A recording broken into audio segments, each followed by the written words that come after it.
us. It's like the world has been lifted off of your shoulders, and now your focus is supporting this child. There is not another hospital like St. Jude. The patient care is unmatchable. It saved my life. It saved my daughter's life. It saved our family.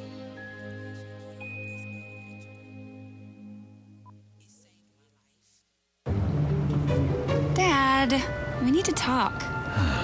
Can we just enjoy the drive? If you're not going to listen to me, who will we listen to? Jeffrey. Marcia Gay Harden, what? Eyes on the road, Dad. What are you doing? What are you doing in my back seat? How did you get in here? You're getting older. Not that old. Your brain's changing. It's natural. Yeah, that's what I was saying. Honey, I've got experience with this. Jeffrey, brain health is all about making the most of your brain as you age and helping to reduce some of the risks to your brain. Really? Now that's interesting. So, you'll talk to her about this, but not me. Marcia Gay Harden? Where did she go? Learn what you can do to help keep your brain healthy at brainhealth.gov. She didn't say goodbye? I mean, I would have. Visit brainhealth.gov.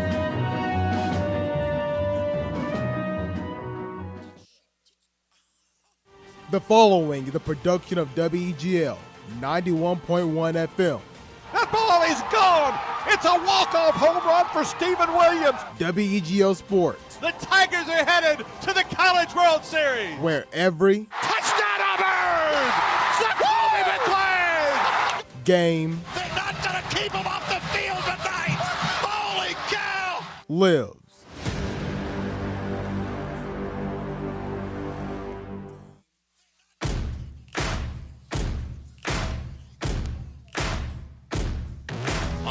It's now time for the Extra Point.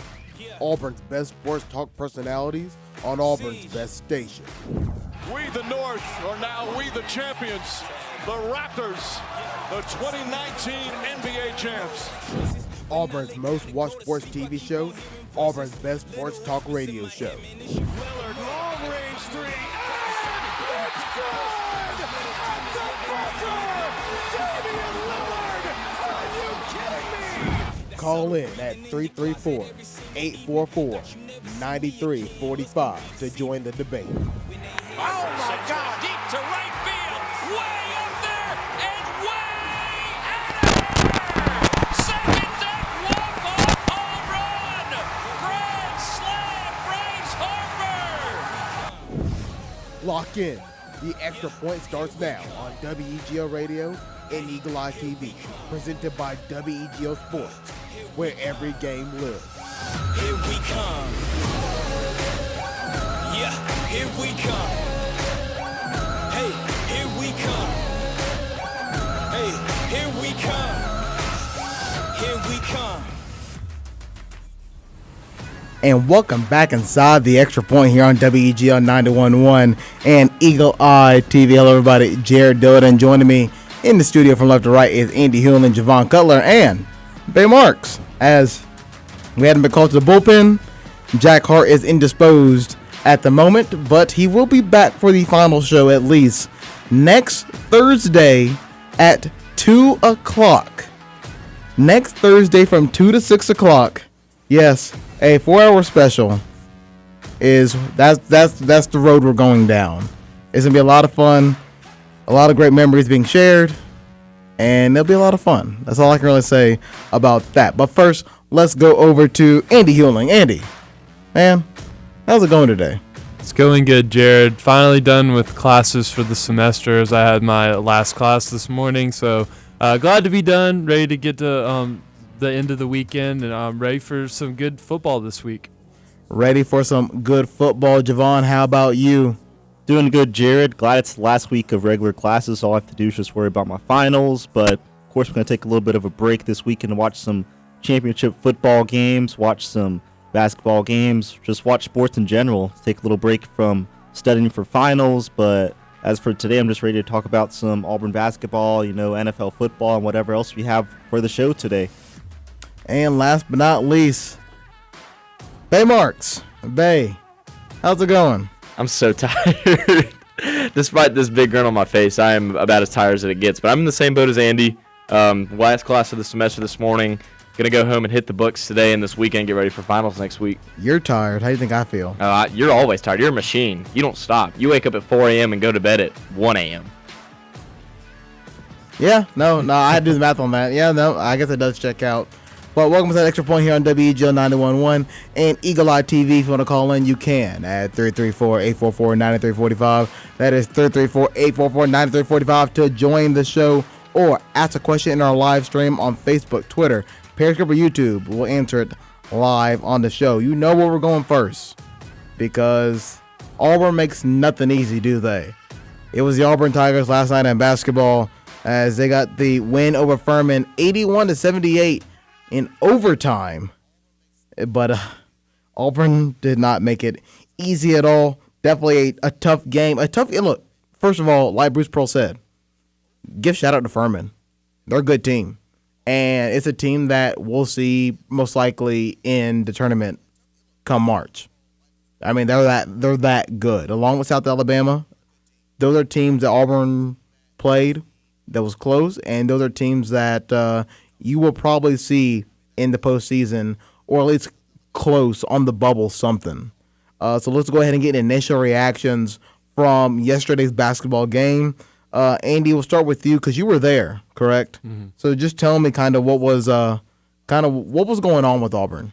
Well, I will say for Auburn that I didn't feel like it was them playing bad to a certain degree. I felt like Furman really took it to them, and Auburn had to figure out, kind of problem solve their way through this game. And fortunately for Auburn, they were able to only be down by 8 going into halftime. Because I felt like the first half was really dominated by Furman because they were able to hit threes, make a lot of shots, kind of get Auburn off balance. But then the second half, Auburn made adjustments and started to play better defensively. They were able to get rebounds and get back in the game. But it still was very close down to the wire because it got to 55 seconds left, and Furman had a chance to take the lead, and they weren't able to convert, and then Auburn was able to come down and tie it. Or not tie it, but no, my bad. It was actually Auburn tied it after that because Furman had a chance to extend the lead. And then Furman had a travel at the end, and I thought that was crucial because it seemed like Furman was going to take advantage of that. And then Auburn, unfortunately, couldn't get the made bucket, and then they were able to figure it out in overtime. But I think through the game, the story was that I think Auburn's biggest test came in this game. And it shows you that through a lot of wins, maybe they're starting to get a little complacent, a little time off also because they had a whole week between games. So maybe this was kind of a wake-up call for Auburn. Maybe. Javon, what do you say about Auburn's performance against Furman?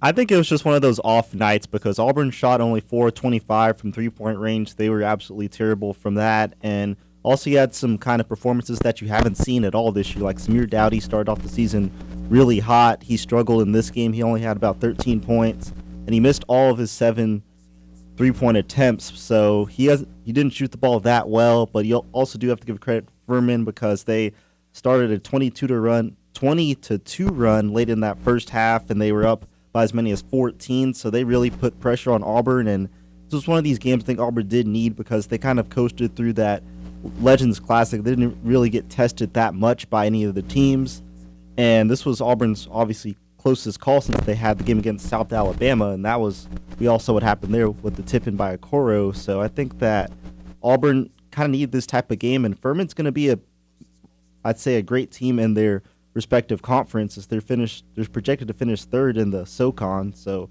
they're going to be one of these teams that are going to be a fringe bubble tournament team. So it's not like they're a terrible team, but for Auburn, it's just one of these games where they might have needed this game to kind of waken themselves up. And like Andy said, they did have a long break, and they also have another long break coming up before the next game in Birmingham. So we'll see if Auburn could fix their mistakes here. But I think it's just one of these off nights where Auburn just didn't shoot the ball that well, especially from 3. But they had enough to win the game, and that's what matters at the end of the day. Bay Marks, you're always hype at basketball games. How'd it go? Well, I said it on the scoreboard yesterday that I thought Auburn would start out rusty from Brooklyn, coming off a big tournament win, And they did. It had been a good amount of time before they had played, and especially had played at home. I believe it was 17 days since they had played at home, and that's going to take a toll on you in the game of basketball. And Bruce Pearl said it best after the game that he thought he flat out got out-coached and Auburn got outplayed, and honestly, that's what it looked like. It looked like the Paladins had a game plan for Auburn. They really shut down Auburn offensively in the first half, but it seemed like Auburn made a few halftime adjustments, and like Andy said, Auburn got rebounds in the second half towards the end that really kind of started helping them get possession, start running things they wanted to run, and Austin Wiley finally made his presence felt down low. I think the biggest concern for Auburn coming out of this game not only is the turnovers, because Auburn in this game had 19 turnovers, and I believe had like 9 or 10 before the half. It's the shooting, like Javon said. Auburn was 4 of 25 from the three-point line. They shot bad from the free throw line to start the game, and overall they only shot 65%, which probably isn't what you want. But they also really didn't get to go deep in their bench, which is something they've tried to do pretty much this whole year. But I guess really in this game, against a team like this, you can't do that. And I think the final key of the game was having 3 Paladins, I believe it was 3. Yes, 3 Paladins, Mount Scully and Slauson, all fouled out. So that's huge. They're not deep in their bench at all. Getting them to foul out was probably what hoisted Auburn in this game. I'm not going to lie. I was not able to attend or watch the basketball game. I was doing Super 7. By the way, shout out to Central Clay County getting a win over Pleasant Grove. I had to remember. 5A. Great game. 5A. Let me tell you how it ended, actually. Pleasant Grove drove down the field. 8 seconds to go. The ball's on like the 18. Quarterback rolls to the left, sees a gap. He runs. He's going to take it. Right. Final play of the drive. He gets tackled at the 1-yard line. Oh. At the 1-yard line, they lose 31-27. Wow. Ooh. Pleasant Grove's always 2 of 5 represent first. And Pleasant Grove's they've really always been kind of a really good football team. They're good all around athletically, but football's really their bread and butter. It was such a good game. And I think that's Clay's like second or third state championship in a row, if I'm not mistaken. It was funny. Pleasant Grove's quarterback, I can't remember his name, but he broke the 5A record for touchdowns thrown in the championship game. He threw 4. I mean, he balled out. So give him a shout out to them. But I wasn't able to watch the game. I was working Super 7. I looked over into the next room where the game was going on, and I saw in the second half, at the 16-minute media mark, pretty much where we were at, Furman was up 46-32 on Auburn, and I was like, this don't look good. Yeah. And it kind of goes back to the video you sent me while you were in line of the fire alarms going off, right? Of smoke going in the air. And I look over to the room next to me. I see the fire alarms going off inside the arena. I'm like, I still don't know what it was from. It was gonna be one of those games. It's just like Auburn volleyball sweeping Alabama for the Iron Bowl. It's gonna be one of those games. Wait. So the fire alarms went off? I did not remember that. So we were standing in line. This is before anybody got into the arena. Yeah, this was like student section crazy. It's like me and Hillman. We were waiting in line and the fire alarms went off. But it's almost like it felt like the Kentucky game last year, because before the game it was cold and raining. Then Austin Wiley got ruled out, and then we went in the game and we played bad against Kentucky and we lost. It almost really felt like that last night against Furman. It just felt weird. I don't know. It's a weird game. I knew the moment you sent me that video, I was like, there's some voodoo in there. Yeah. And something was gonna happen. But Auburn got the win, and I guess at the end of the day, that's all that matters. That's the important thing right now. Auburn, I believe they were the only undefeated team to play yesterday. There's only 16 left. Furman's also the only top 75 Ken Palm team Auburn's played this year. Auburn's top 15, I believe, and Furman's somewhere in the top 75. Is South Alabama not top 75? I think they're outside of it. Like really right close, outside? Yeah. Gotcha. Because, I mean, those were the 2 teams that Auburn kind of circled on the calendar. South Alabama, we knew Furman was going to be good. NC State, I kind of had to figure out what's going on with them, but they're somebody Auburn had to keep in check, and Auburn wants revenge against.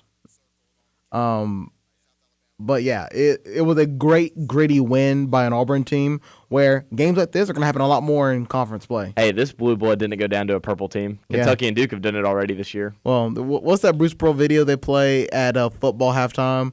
It's the Mike Slide video where you're like, I ain't no sneaking blue blood. Yeah. Yeah. Well, this blue blood didn't lose. Yeah. So But if Auburn's ever number one, they play a purple team. Watch out. So got a long way to go before we become number one. Hey, I do believe by the time non-conference is over, Auburn will be in the top 10. And you had said earlier a few weeks ago on the Extra Point, you had made the point that you think Auburn's going to go the whole non-conference undefeated. I really didn't believe you because of really New Mexico State, which I ended up being completely wrong about. And I had a little bit of a feeling about this game, but now that you've said that, there's no game that Auburn – because like NC State and the Mike Slav Invitational, Auburn's going to dominate just because of what happened in both those games last year.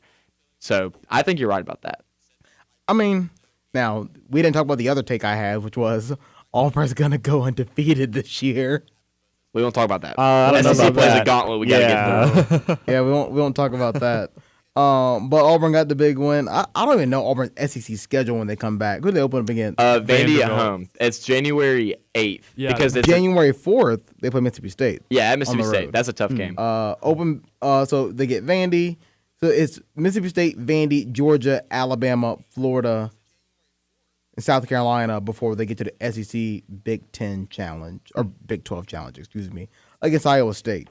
So, I mean, Watch Georgia at home when Isaac Okoro shuts down Edwards. I was about to say, that's a game I'm circling if I'm an Auburn fan, especially Auburn student back in town. how did the NCAA not schedule an Auburn-Virginia game?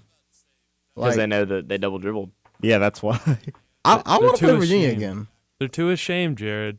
I want to play Virginia again. They lost to Purdue. They got we talked destroyed about that by on the show Purdue. because you had said you were like, I don't know why Purdue's a favorite in this game. Oh, Purdue, yeah. Purdue's yeah. a good team. They Purdue were a is- 3-point favorite. I looked at Purdue's record and I was like, oh, this is not the same Purdue. But then I watched that game and I was Yeah, like, because okay. Carson Edwards is gone. So it was like, I don't know anybody else on Purdue. Yeah. Apparently they got shooters. Yep. Let's do this. Let's go ahead and go to a commercial break. And when we come back, we'll talk a little bit about college basketball. There's some good games tonight or the next 2 days. Or Saturday's a big day in college basketball. We'll talk about that on the other side of the break. You're watching and listening to Extra Point here on WGL 91.1 and Eagle Eye TV.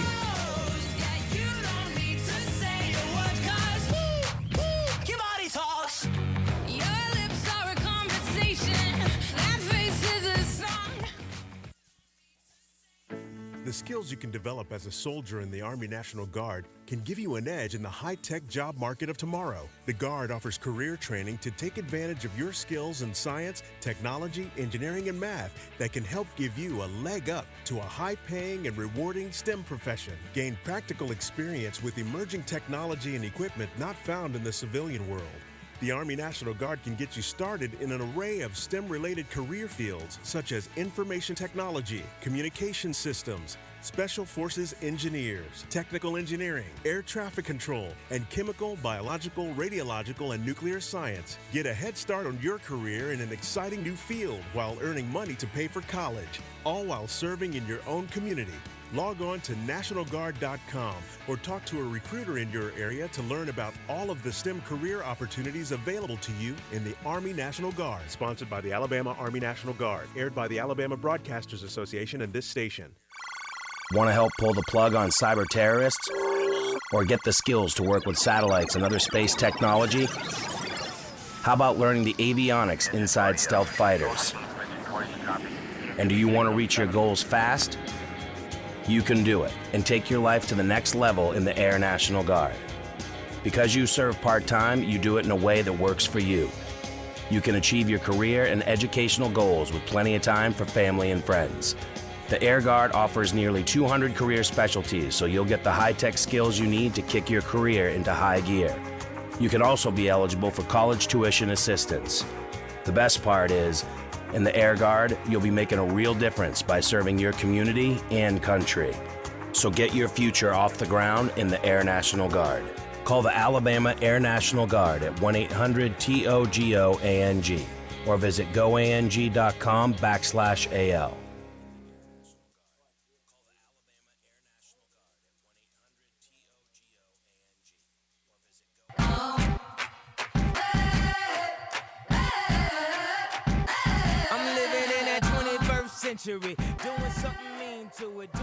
And welcome back inside the Extra Point here on WEGL 91.1 and Eagle Eye TV. Hello, everybody. Jared Dillard, and joining me in the studio is Andy Hewling and Javon Cutler. Bay is here, but he's behind me.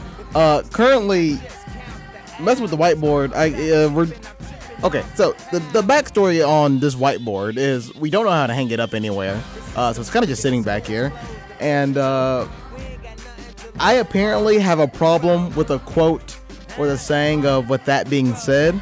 It was a fan of the show, a fan's mother, which love you, right? Mentioned it to me, or the co-host mentioned it to me, and so now I'm trying to fix it. And so there's now a counter.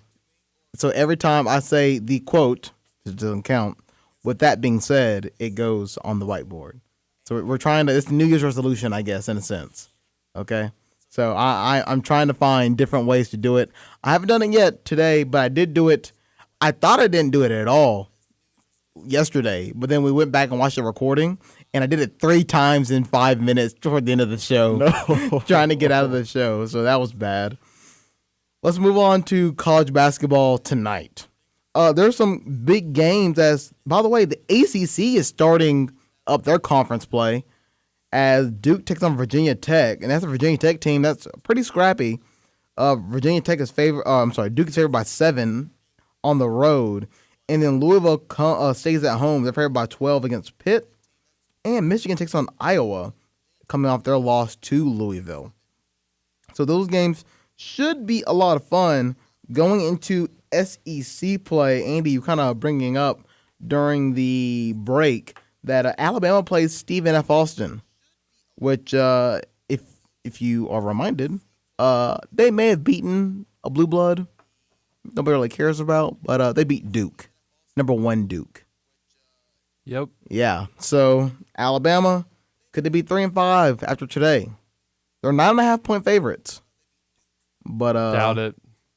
We'll see. Where I want to get to is Saturday. So Saturday, it's going down on Saturday. All these teams are playing. Penn State's playing Ohio State. Arizona, 12, playing number 18 Baylor. Florida's playing a top 25 Butler. Florida and Butler, right? Let's see what else is going on. Number 20 Colorado is playing number 2 Kansas. That should be a lot of fun. Hawaii's playing number 13 Oregon. They're both 6-2. So there's a lot of good games going on top of college football championship game weekend. So as you know, we kind of wind down the non-con schedule in college basketball, getting ready for conference play. A lot of things are falling into place for some teams. Other teams, they got to figure out what the heck is going on.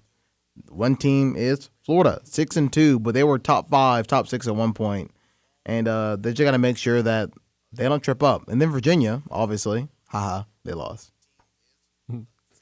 Jared, I got a game circled that maybe is less of a viewed game than some of these games this weekend, but Memphis at UAB. UAB's always had a good basketball program. It would be Memphis with that good team that they've got. I think that'll be a good game for the college basketball viewer to watch this weekend. Yeah, it should be a lot of fun. UAB's always scrappy, and Memphis, going to be one of those perennial top 25 teams that's staying there the whole time. Just kind of seeing what's going on as, obviously they got the Wiseman situation. Don't know how many games he's had out so far. Don't know when he's coming back. But we do know that Memphis is going to be a good team with Coach Penny Hardaway over there. Oh, yeah. You weren't over there. That's right. Not embarrassing. I was like, I don't know how that happened. I was going to say, I'm sad Auburn's not playing UAB this year because the past few years when Auburn has played UAB, it's provided fireworks just about every time. I get why they're not this year because obviously St. Louis is scheduled to play in the Mike Sullivan Invitational at the Birmingham Jefferson Civic Complex or Civic Center. And I don't know, UAB is always a good team. Robert Eason, he's a very basketball-minded coach. And like y'all said, with the Memphis stuff going on, it's a good chance for UAB at home in Bartow Arena on Saturday to maybe slay a giant in the college basketball world and make their voice known. Obviously Memphis, the home of Auburn transfer Jamal Johnson. I agree with Andy. This should be a big game. I don't know what network it's on though. Probably CBS. It's on CBS Sports Network. Okay. Sounds about right. So that pretty much does it for college basketball. I kind of want to get into a funny story in baseball. I know it's off season, so it's off season news. Major League? Major League. Okay. Yeah. Being specific. Where do you think I was going? We were talking about college basketball, so I thought you meant college baseball. A pretty funny story. So Tampa Bay Rays left-hander and former Cy Young winner Blake Snell. Okay, so just to set this up, Blake Snell was streaming on Twitch last night. I think I know what you're talking about. Oh, yeah. I've seen this. Yeah. And he had a reaction to finding out that Tommy Pham, former St. Louis Cardinal Tommy Pham, then Rays, and now San Diego Padre. Yeah, that's right. Tommy Pham was traded after reports came out he was traded to San Diego. And Snell reacted live on Twitch to all of his viewers and fans who adore him and says, "We gave up Pham for Renfro," which is Hunter Renfro, and I won't say the next couple of words, but a prospect. Yeah, just fill in the blank on that. And obviously it was live, so people obviously captured it and shared it on social media. So that's funny. There's your baseball news of the day. But just to keep rubbing it in, yes, the Astros are still being investigated, apparently. For the trash can thing? Yeah. Yeah. There's that. Oh, and yesterday on the show, the Rays, they're no longer planning to split their games between St. Petersburg and Montreal. So the Montreal Expos dream is dead, for now at least. Yeah. Sad day. Sad day. Sad day for all.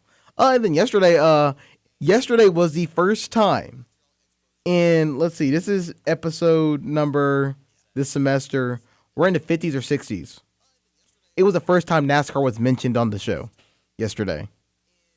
And we didn't even mention NASCAR when the champion was crowned. But we somehow mentioned it yesterday in the fast break. Who is the NASCAR champion? Busch? Which one? Kyle? I guess that sounds right. I don't know. Andy, look it up. Am I right? Hold up. That's surprising because Hillman used to be a huge NASCAR fan. And I did too. Yes, Kyle Busch. Hey. Second title puts I'm Kyle amazing at my job. I am the utility player on the Extra Point. I used to be a very big NASCAR fan. I was a Tony Stewart fan. Yeah. It's actually funny. I actually have, you know the car shades you can put in your car? Yeah. I have a Tony Stewart Office Depot number 14 in my apartment. Yeah. Do you still use it? Not as a car shade. I never use it as a car shade. It's just an ornament that's hung up on the wall. Yeah. Oh man. Yeah. I was always an Earnhardt fan. But fair. To be quite frank with you, besides when I go to my grandparents' house and watch 5 or 6 laps before dinner was ready, I've never watched NASCAR in my life. He was just always who I looked out for on the little counter. Man, I don't watch NASCAR that much anymore. I don't think I'll watch one lap. There's not as much coverage. There's not, but they picked up 4 new sponsors. They picked up, off the top of my head, Coca-Cola, Busch, and 2 others. I can't think of the others. Have you ever been to Dega? No. I've never been to. Well, I've passed by Talladega. I've never been to a race. Have you been to Dega? Yeah. Well, I passed by it. I want to say it was a couple of weeks ago, or I can't remember when Dega was. Dega like last month? I think it was last month. It was because I had friends go to it. Yeah. So they actually had a job that you could work like with NBC to be like a town runner or something. You get paid like $13 to do it. I thought that'd be a interesting way to go to Dega. Oh. Well, stay in shape too. Yeah, driving a golf cart with the talent. That's simple stuff. Let's go ahead and hit the break before I get into any other rabbit holes. And when we come back, Thursday Night Football. Thursday Night Football. That's all I got to say. You're watching and listening to Extra Point here on WGL 911 and Eagle Eye TV.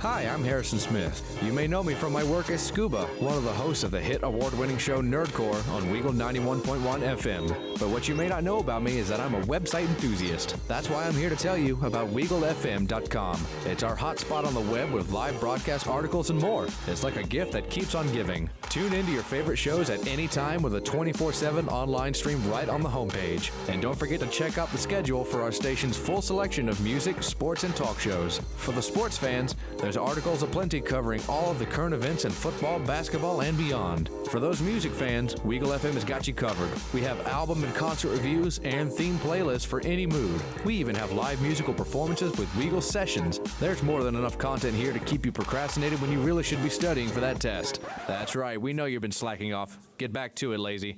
So, no matter what sound you're looking for, we've got it only on WeagleFM.com. That's WeaglFM.com and Weagle 91.1 FM, Auburn. Attention men under the age of 35. You know what really impresses the ladies? When a guy has a few drinks and later gets pulled over for buzzed driving. That could cost you around $10,000 in fines, legal fees, and increased insurance rates. There goes let's grab dinner and a movie. Oh, I know. You drive more carefully when you're buzzed. You've proven that hundreds of times. A woman admires that kind of confidence. And you've practiced how to speak if a cop does pull you over. Slowly, clearly, and politely like, "Good evening, officer." A woman admires that kind of foresight. And what woman doesn't find it adorable that you call it buzzed even though the law calls it drunk?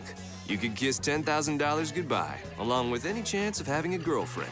Because nothing says, "I'm a catch," more than a guy who lives in his parents' basement and calls it my place. Buzzed, busted, and broke. Because buzz driving is drunk driving. A message from the National Highway Traffic Safety Administration and the Ad Council. Dun dun dun dun dun dun dun dun dun. Stampede! Go you Dallas Cowboys, go! Oh, it is fumbled by Romo, and then Romo's going to run to the end zone, and he's going to get tackled by Jordan Babineau. Amazing! Damn them Cowboys! Should he be fired? Absolutely. Will he be fired? Never. I'm telling you, he love him some Jason Garrett, okay? Jason Garrett can lose every game. It doesn't matter. Unbelievable! Aikman, touchdown! Unbelievable! Aikman, touchdown! I dwell in the past. They do dwell in the past. Welcome back inside the Extra Point here on WEG on 91.1 and Eagle Eye TV. Hello, everybody. Jared Diller joined by Andy Hill and Javon Cutler and Bay Marks. Thursday Night Football is here. It came, it saw, it conquered. And damn those Dallas Cowboys. It let me down again. I picked them to win. I don't know why. I will never pick the Cowboys to win again. 6-7. Still number one. Still number one in the division, though. Not for long, but they're still number one in the division. And I don't know. Jason Garrett, I hope he doesn't make it to the end of the season. He needs to be gone. Like, how did he get off the field with his job? I don't know. I think it's like Devin said in the imaging. Like, for some reason, Jerry loves some of him. You know what I'm saying? He loves some Jason Garrett. I don't get it. Can anybody explain to me why Jason Garrett loves the job? No, nobody knows. I mean, we all know that he doesn't. It seems like he doesn't really do much as far as motivating the team. He just, whenever they show a camera angle of him, he's always just staying on the sideline, like his hands or his arms crossed, or he's either clapping, or it's not. I don't know. It doesn't seem like he's really ingratiated himself with the team. He doesn't really go over to, it seems like, the quarterbacks, the offense at all, like to motivate these guys. It seems like he's just there just to be there, and I don't know how he still has a job, or especially with the credentials he's had. I mean, he's only won 2 playoff games in 10 years. He hasn't done much with the talent with the Cowboys this year because they have a top 5 talented roster in the NFL easily, so they could be much better than 6-7. So it's just one of these weird situations where you don't know how he hasn't been fired yet. But I think this year, if they don't do anything, which looks like they're not going to at this rate, he's going to get fired.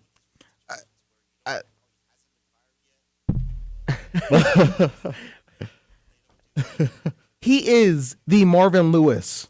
He's turning into Marvin Lewis. This is what's happening right now. Marvin Lewis was the head coach for the Bengals for about 83 years. He won how many playoff games?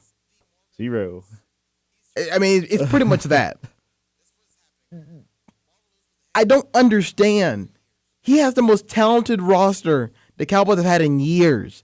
He has Zeke. He has Michael Gallup. He has Amari Cooper. He has a good defense. He has DeMarcus Lawrence. He has Sean Lee. They have a good offensive line. They have Dak Prescott. How do you lose? How do you lose? I don't understand how they lose. How the Bears who could not even fall forward and get yards. The Bears who could not even score 17 points in general. Coming into yesterday's game, they were averaging 17 and giving up 17. They were the definition of mediocre. They were the definition of average. And he made Mitch Trubisky look like a Super Bowl contender. They made the Bears like a Super Bowl contender. And I don't understand what's going on with the Cowboys. How in the hell are the Cowboys 6-7? How the hell does Jason Garrett still have a job? I don't understand why I keep putting myself through this pain of watching the Dallas Cowboys. Screw this league. Screw this year. I am done with the Cowboys. I can't. I don't understand. Oh. I don't. I don't understand. It's okay, Jared. Calm down. Calm down. I don't understand. And the thing is, it's not like there's not a better coach out there. There's plenty. There's a good coach that just got let go out of Carolina, in my opinion. I'm not saying go after and hire him, but my point being, there's better coaches out there than Jason Garrett. Like, I would. Forget the Tennessee idea. We're making you the head coach of the Dallas Cowboys. Yeah. I might put an application. I don't have any coaching experience. I led Georgia to 3 straight national championships on NCAA 14 when I was like 12. That was a different story. I don't know why I was playing with Georgia. But I know how to recruit. I know how to get the people going. I obviously have shown a lot more emotion in the last 3 minutes than Jason Garrett has done in his, 9-year stint at Dallas? Jerry Jones is really calm, cool, and collected, too, in defending him. It's like, what, do you have any opinion on Jason Garrett's coaching ability this year? He's just like, Jason Garrett's our head coach. It's like, make me the head coach. I can have Kellen Moore call plays. I can stand there and do this. If that's what the qualification is, which it looks like that's what it is for Jason Garrett. Also clapping. Yeah, I can do that too. Yep. Can you throw a challenge flag when necessary? Yeah. Yeah. I can throw a challenge flag. I can throw a damn tantrum. I can do it all. I can do Jason Garrett's job better than he can. Easy. I agree. So why not me? Why not us? I don't know. I'm kind of sick of doubt. I mean, look at the game last night. Statistically, in the box score, they had 2 rushers. One being Dak Prescott with 1 rushing yard, technically, and then Zeke with 81. I mean, yeah, you have Zeke Elliott, who's definitely one of the brighter, younger running backs in the league when he wants to be. You need somebody else back there, though. Dak Prescott has his games, has his really bad games. You have a great wide receiving core, like you mentioned, Jared, with Michael Gallup, Amari Cooper, Randall Cobb. Freaking Jason Witten just left ESPN to come back because he knew how sorry they were. I forgot about Jason Witten. I named off everybody and I forgot Jason Witten. The worst color commentator in the history of ESPN left ESPN to try and come and bring you back out of the dumps, and you're still below 500. And you let Mitch Trubisky run all over you. Mitch Trubisky even threw an interception, and you still lost this game. Dallas got an extra possession in this game and still lost. We made Mitch Trubisky look like freaking Tom Brady out there. Mitch Trubisky. I mean, look. Who we didn't know was going to be the starter because they were turning off TVs inside their own complex because they didn't want to hear about any negative talk about their team. That Mitch Trubisky. Jared, Mitch Trubisky was so bad that he was on my former fantasy team.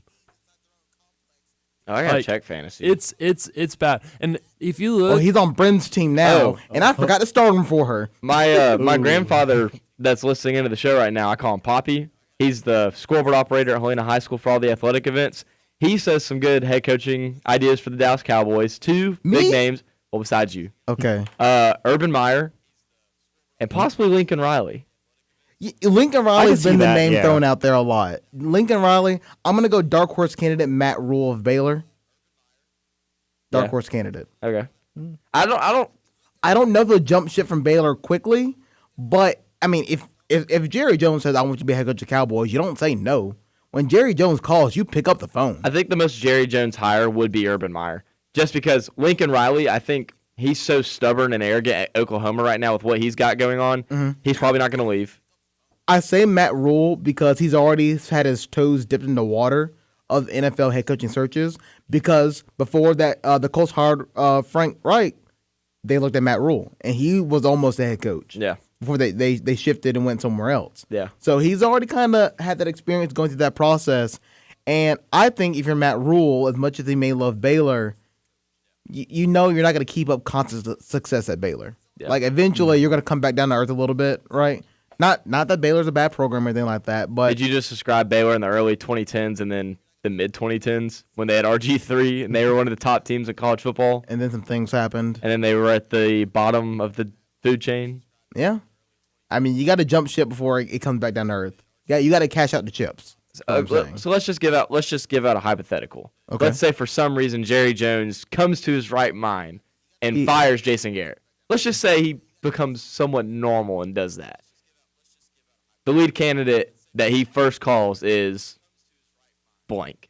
And what happens? Do they make the playoffs next year? Do they miss and rebuild for a year? Do they get rid of some key pieces? Do they draft somebody and start them immediately? Do they go into a rebuild mode? I don't know. The key pieces, or I'm sorry, the first coach he is going to call or that he should call? Yes. Who should he call and who does he call? He's going to call Lincoln Riley because that's already a connection that's been established, right? He's going to call Lincoln Riley. He should be calling his first phone call. Probably should be Ron Rivera just to touch base. I was going to say that. I think that's a good call because Ron Rivera's a good coach. He's got a good NFL pedigree. Yeah, because what the Cowboys need, they need a players coach. And Ron Rivera is definitely a players coach. Huge. Yeah. Huge. That's what they need. The Cowboys are fine. They don't need much. They just need somebody who's going to light them up. And Ron Rivera's going to be that guy they rally around. I don't think that... I'm not even sure if the Cowboys even know who their head coach is. I think they just show up to practice and run plays by themselves and do walkthroughs by themselves and go play games. That's what I assume is happening at this point. Unless you're like a Sean McVay or Matt LaFleur or even a few other coaches in the NFL that call plays on offense, does a NFL head coach really do anything? Can we be honest? I mean, besides organize or get to practice, do it how they want it, and then call it for a day and meet with the front office? I mean, I'm going to assume they're less hands-off than college football coaches. Yeah. Yeah. Now, I think it depends. I think like Matt Patricia over in Detroit, he has a big emphasis on defense. Yeah. So I think he actually is part of the defensive process. Yeah. That's usually rare. Yeah. The Cowboys just need the Cowboys need the equivalent of a game manager. They need a Ron Rivera. They need Riverboat Ron. I think Ron also knew this year, especially after the fallout of Cam, that he really probably psychologically knew, like, we're not going to be good this year. With the Saints in our division, we're not going to make the playoffs. Javon, what do you think? Well, what is the Cowboys' direction now? I would say, yeah, pretty much to echo what you said, the Lincoln Riley thing, I think, would be the way to go. And the Cowboys, I think, would have the power to kind of sway Riley toward the NFL because, one, they're the most recognizable brand in all of sports, the most valuable brand in all of sports. And Jerry could throw a boatload of money at him and say, hey, come coach the Cowboys. And it would be kind of a similar situation, I feel like, Oklahoma and the Cowboys, because you do have a quarterback in Dak Prescott who is not exactly like Jalen Hurts, but he is a dual-threat quarterback. He can make big plays for you. You have a power or a good running back in Zeke Elliott. The offense is fine, so he could work on doing the offensive stuff. And I think if they decide to get rid of their defensive coordinators, I'm sure Riley could get a veteran defensive coordinator like a Rex Ryan, for instance, to come on board and kind of rally the troops to kind of light a fire into them, because we all know Rex Ryan is a pretty emotional guy. He's able to kind of galvanize the troops. So I think that if Lincoln Riley is able to get a job with the Cowboys, I think that would help a lot. But I do like the idea of about Matt Rule. I mean, he's just down the road in Waco, so you just move up to Dallas and take that job. And also some other like emerging coordinators, such as like Eric Bellamy for the Kansas City Chiefs, because the Chiefs always have a dynamic top 5 offense, or just somebody like that. Maybe some new blood that maybe hasn't been a coach before, but you know that they've led some powerful offenses. So just anybody, I guess, would be my short answer besides Jason Garrett. Andy? I like the Ron Rivera idea for the Cowboys just because, like you said, Jared, he's a player's coach, and I think he can really rally them around.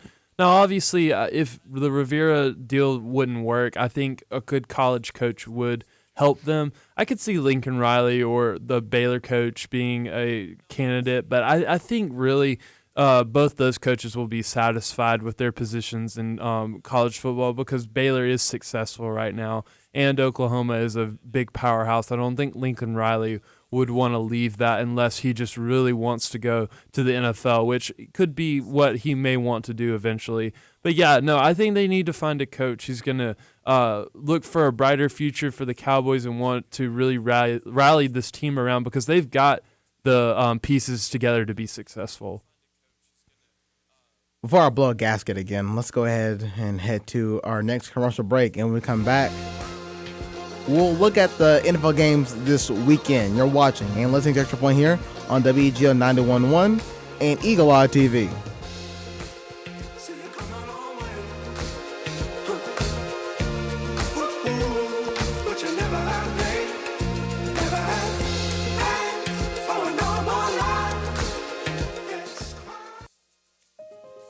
As a mother, you don't want to have to worry about this bill is coming, but then she needs this chemo. That's a decision you shouldn't have to make. El que San Jude no cobra ni un centavo para nosotros significa quitarnos todo ese estrés, esa preocupación y podernos enfocar en nuestra hija. That was the first thing I was like, how are we going to do this? When St. Jude told us that we didn't have to pay a single bill, I was like, wow. They pretty much have saved us. It's like the world has been lifted off of your shoulders, and now your focus is supporting this child. There is not another hospital like St. Jude. The patient care is unmatchable. It saved my life. It saved my daughter's life. It saved our family.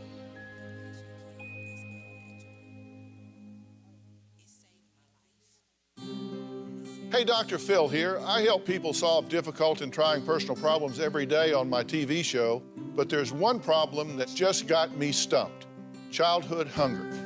Nearly 16 million children in America struggle with it.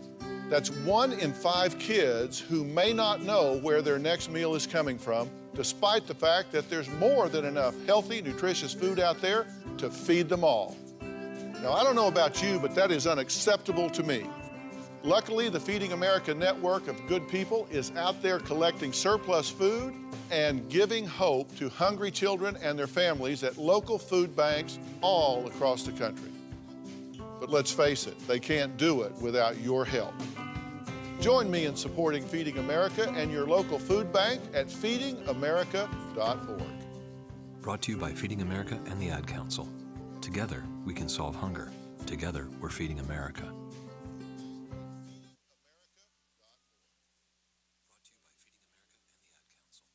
Gladiator, gladiator, gladiator, fit to fight with the gods, I'm the giant slayer, bone shaker, dominator, freight train. And welcome back inside the Extra Point here on WEGL 91.1 and Eagle Eye TV.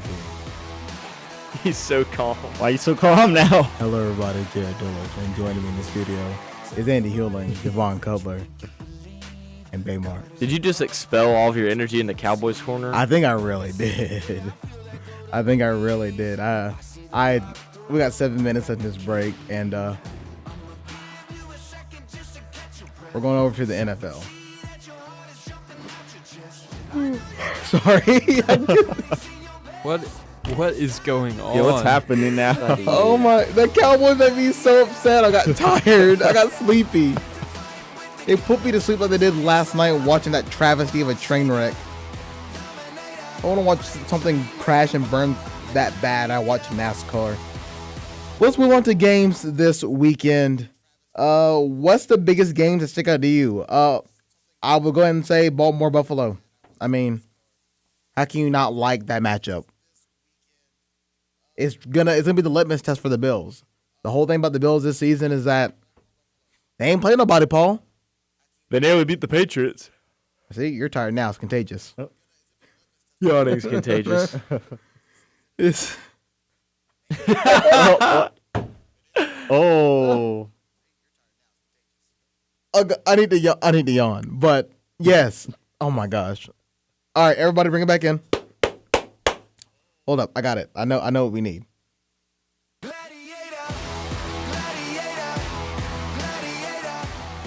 And welcome back inside Extra Point here on WEGL 91.1 and Eagle Eye TV. Hello, everybody. Jared Dillard and joining me in the studio is Andy Hewlin, Javon Cutler, and Bay Marks.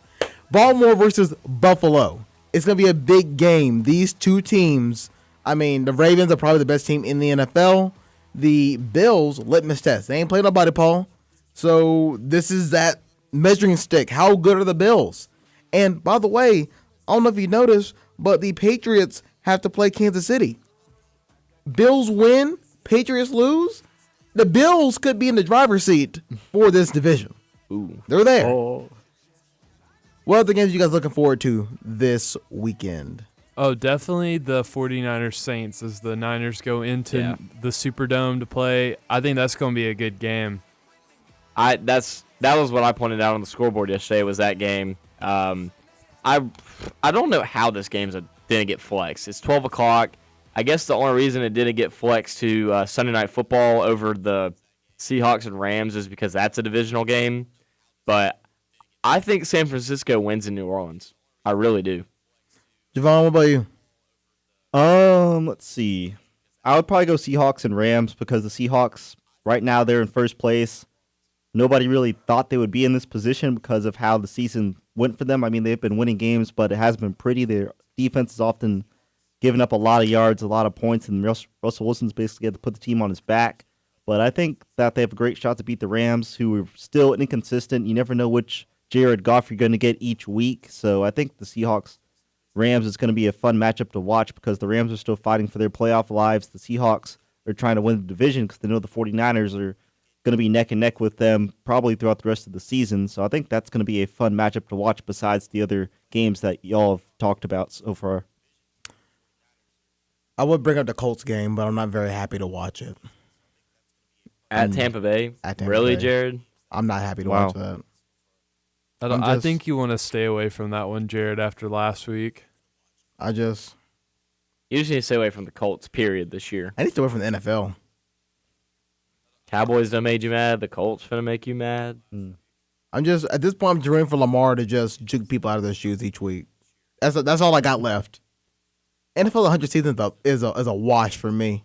We knew the 100th season was going to be a weird one after week 1 when the Packers beat the Bears 17-10 or 7, whatever it was. Man. Is there anything else that we need to talk about before we head out of here, or at least in the first hour? Well, the Toilet Bowl is this week in the NFL as the Dolphins play the Jets. So maybe the Dolphins could get to 4 and Isn't there still a game where the Dolphins play the Bengals? Wasn't that the Toilet Bowl? I don't know. I think this is pretty toilety. Wait. If the Dolphins play the Bengals, I'm about to look it up. Hold on. No. Yes. Yep. Yeah. At Miami. December 22nd. December 22nd is the Toilet Bowl. Ooh. That's where it goes down. Well, this is at least the garbage chute. You know how that one's going to be the Toilet Bowl is because it's a 12 o'clock kickoff. Good job rebounding, Andy. I went to go look at the Giants play the Bengals. The Giants have 2 wins. By the way, if the Eagles do not catch up to the Cowboys this week, that means the only way the Eagles do not catch up to the Cowboys this week is if the Eagles go on to Monday Night Football at home and lose to the Giants and Eli Manning Yes. He's back. Daniel Jones is apparently leaning toward being out in this game. How many? I know the answer, but how many points off the top of your head do you think Eli's projected to score in fantasy this week? Like 11. No. Higher or lower? Over under 11.5. Lower. No. What's it, like 16, 17 points? It's like 16 and some change. Wow. Is Eli about to have his flu game? Eli's about to have his retirement game. Like the Kobe Bryant when Kobe dropped like 60-something points. Eli about to drop 60 on the Eagles. And then he's going to retire immediately after the game. Like, yeah, Daniel was fine. I'm out.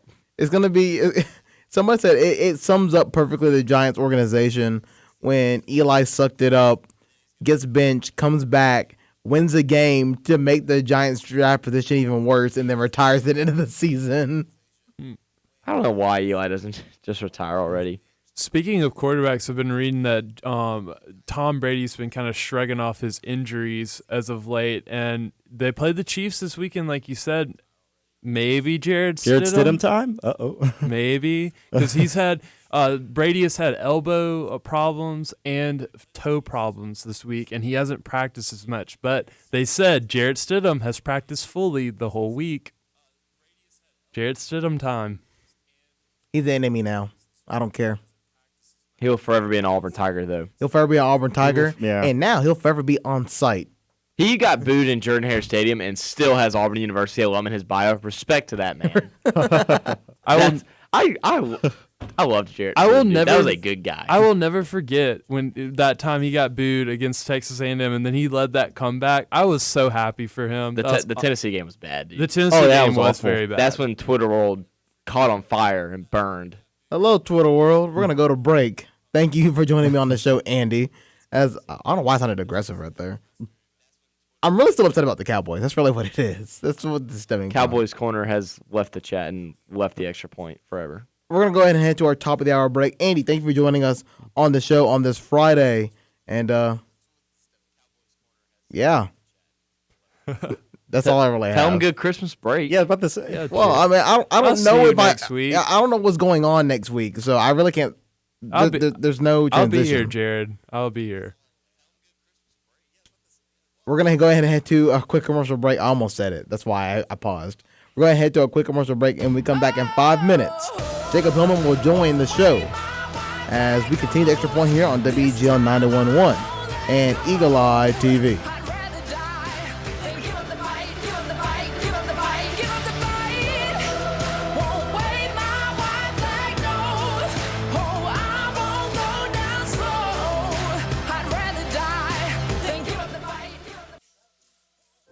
A promise was made. A promise that hit the beaches of Normandy. A covenant that split the skies over Berlin. A vow that captured Iwo Jima. A promise was made. A solemn oath that liberated Seoul. A sacred trust that defended Quezon. A pact that dug in Da Nang. A contract that weathered Tet. A promise was made. A pledge that stormed the desert in Iraq. A bond that patrolled door to door in Fallujah. An IOU that braved IEDs in Kandahar. A promise was made to America's veterans. A promise we all must keep. DAV fights for all veterans and their families so they get the health care, financial benefits, and support they earned. If you're a veteran who needs help or you'd like to help us keep the promise, visit DAV.org. Hey, Dr. Phil here. I help people solve difficult and trying personal problems every day on my TV show, but there's one problem that's just got me stumped: childhood hunger. Nearly 16 million children in America struggle with it. That's 1 in 5 kids who may not know where their next meal is coming from, despite the fact that there's more than enough healthy, nutritious food out there to feed them all. Now, I don't know about you, but that is unacceptable to me. Luckily, the Feeding America network of good people is out there collecting surplus food and giving hope to hungry children and their families at local food banks all across the country. But let's face it, they can't do it without your help. Join me in supporting Feeding America and your local food bank at feedingamerica.org. Brought to you by Feeding America and the Ad Council. Together, we can solve hunger. Together, we're feeding America.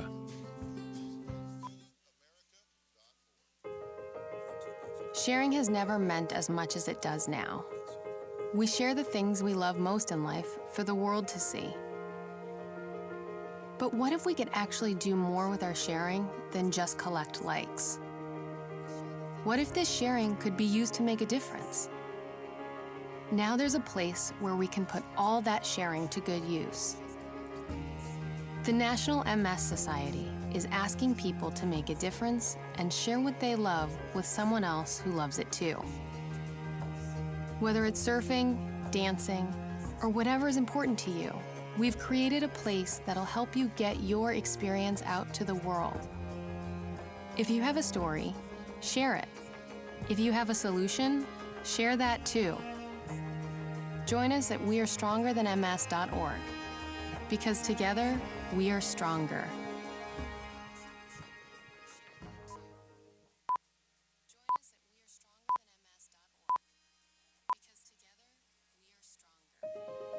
As a mother, you don't want to have to worry about this bill is coming, but then she needs this chemo. That's a decision you shouldn't have to make. El que San Jude no cobra ni un centavo para nosotros significa quitarnos todo ese estrés, esa preocupación y podernos enfocar en nuestra hija. That was the first thing I was like, how are we going to do this? When St. Jude told us that we didn't have to pay a single bill, I was like, wow. They pretty much have saved us. It's like the world has been lifted off of your shoulders, and now your focus is supporting this child. There is not another hospital like St. Jude. The patient care is unmatchable. It saved my life. It saved my daughter's life. It saved our family.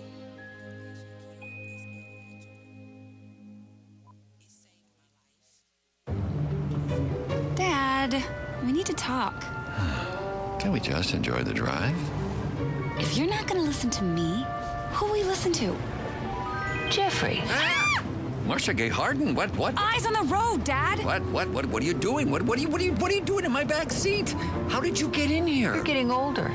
Not that old. Your brain's changing. It's natural. Yeah, that's what I was saying. Honey, I've got experience with this. Jeffrey, brain health is all about making the most of your brain as you age and helping to reduce some of the risks to your brain. Really?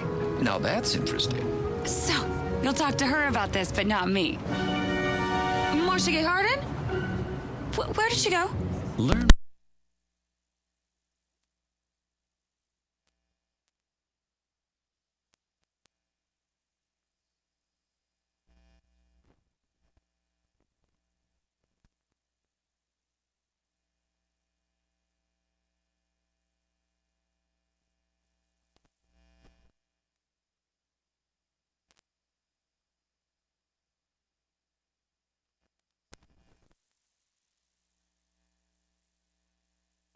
Where every Touchdown Auburn! Zakoby McClain! game They're not gonna keep him off the field tonight! Holy cow! lives.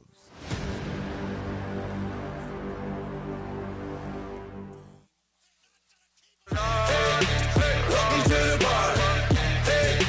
Welcome to the bar. Welcome to the bar. Welcome to the party. Hit 'em up, huh? Get 'em up, huh?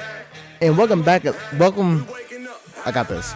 Welcome back inside Extra Point here on WEGL 911 and Eagle Eye TV. Hello, everybody. Jared Dillard, and joining me in the studio is Javon Cutler and Babe Marks. Well, Jacob Hillman's on the way. He always does this. He's gonna make it this time. That wasn't him. Don't worry. But we'll leave the chair open for him, so when he swoops on in. That wasn't him either. I'm gonna keep doing that for like the next 5 minutes. But he is somewhere. We're following his location on Snap Maps, like we're China. But let's keep on going. That wasn't him either. Let's keep on going. Let's move on over to college football. There he is. There he is. Oh, here we go. Here we go. Wait, it's coming in. Oh wait. Oh, there he is. Yeah. Let's clap it up. You should keep his mic off.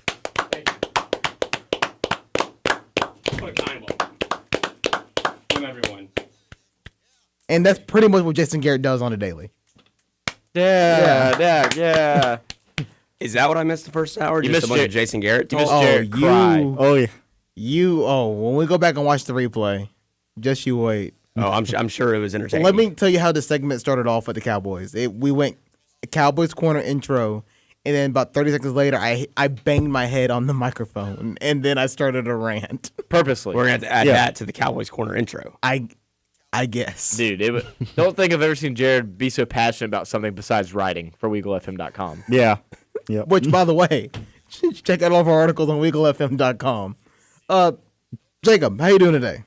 Doing well. It's not cold, so I'm doing great. Also, we're done with classes, so we just got finals and we're done.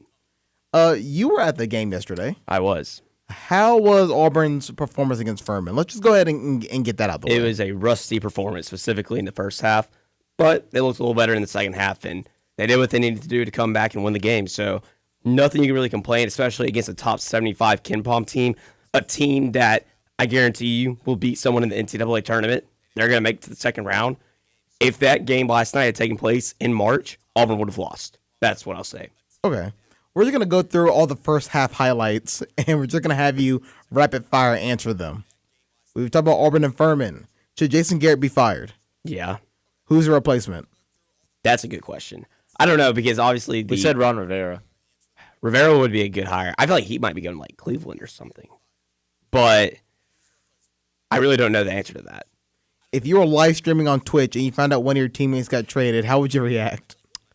I would probably shut off the live stream because I would say things I would not want to have on air. What else happened in the first hour of the show that I'm forgetting? That's pretty much it at this point. Seems like those are the big takes. That was the big funny stuff, yeah. There were things going on toward the very end that I just can't remember for the life of me because I felt like I was dying.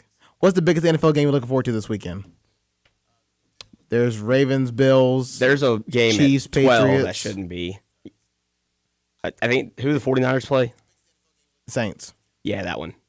49ers Saints? Yep. Gotcha. All right, we're all caught up. Let's go to college football. And let's talk about these championship games this weekend. Man, it hurts. Oh, gosh, it's tonight. Pac-12 championship. Oh, it is. Oh, my. Yo, tonight is going down. Y'all getting Snapchats again. But other than that, let's talk about these championship games. Let's go ahead and start with the Pac-12 championship. It's Utah versus Oregon. And it's one of those we have to assume win and you're in, right? For Utah? I don't think you can really assume that. I would say there's a most likely you are, but I would assume that because you never know with the committee. They might jump Oklahoma or Baylor over Utah. And considering what happens in the SEC championship. Yeah, of course, that's a different story. That would cause a lot of chaos. But assuming LSU wins and Utah wins, I wouldn't be so sure because I would not be surprised if the committee jumps Baylor or Oklahoma. Oklahoma because that gives them another top 10 win, or Baylor because they avenge the loss they had earlier in the year. Let me ask you this question. This is for the panel.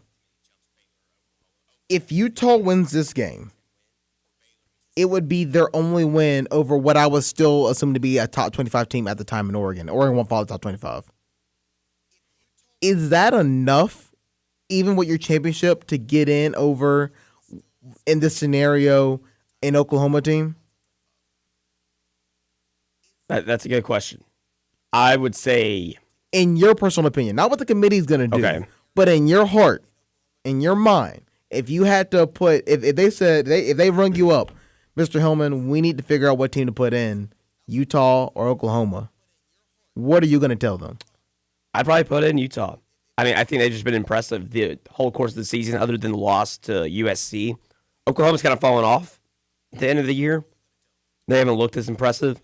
So, yeah, I think I'd go with Utah. Even though the resume is better for Oklahoma, I think I'd go with Utah because the eye test is good enough for Utah to put them in the playoff.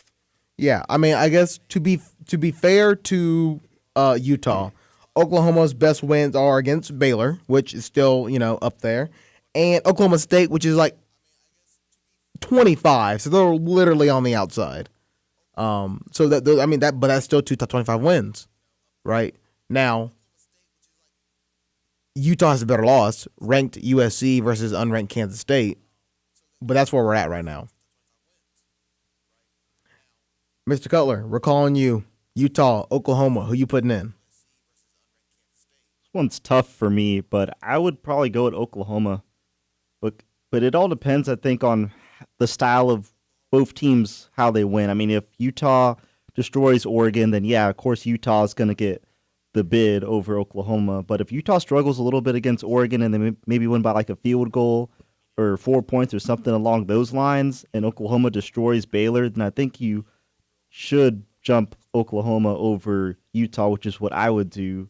But, I mean, if it's the vice versa scenario, then Utah deserves it. But for my sake, I think Oklahoma would jump Utah just for the purposes that I think Oklahoma has a better shot of destroying Baylor, in my opinion, than Utah would destroying Oregon.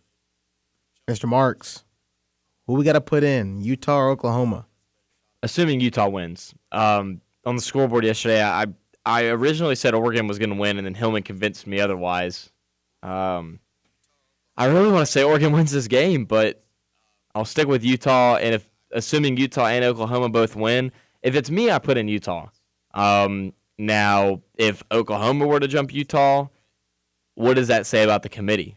Does it say they value the Oklahoma team more? Does it come down to strength of schedule? Does it come down to potential of what they can do in the playoffs? I really don't know, but I agree with what Hillman said. I think Utah's been a little bit more consistent than Oklahoma, and Oklahoma against TCU also, I think that really hurts their face value, in my opinion. Their game against TCU was not pretty.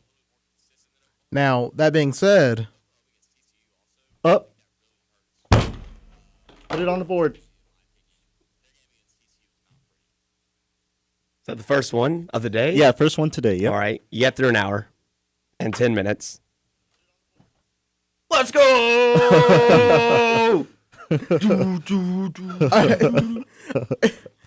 Is it funny that I said it and I looked back to see if that was the exact phrase that I said? Yeah. Like confirmation. Did I say that phrase? Yeah, you did. It's okay. All right. Whew, okay. It's okay. It's okay. It happens. Shake it off. It happens. It's like throwing. It's like me. That's like throwing an interception on the show now. That's what's happened. I got to come to the sideline. Jared, when he has Georgia on NCAA 14 on his dynasty, there was an interception. Sorry, Noah just pointed at me. Had to give him some love. And this day just got worse. Oh man. Oh no. Moving on. The iPad is updating. But here's the thing, and Auburn knows this the most. No, Auburn knows this the best. Excuse me. 2017. It's hard to beat a team twice. God, it's so hard. And that's what Oklahoma plans to do. Is it for surefire Oklahoma has this in the bag? Well, no. Or what are your guys' opinion on Baylor right now? Well, the thing is, you say it's hard to beat a team twice, but, I mean, Baylor beat Oklahoma for 2.5 quarters.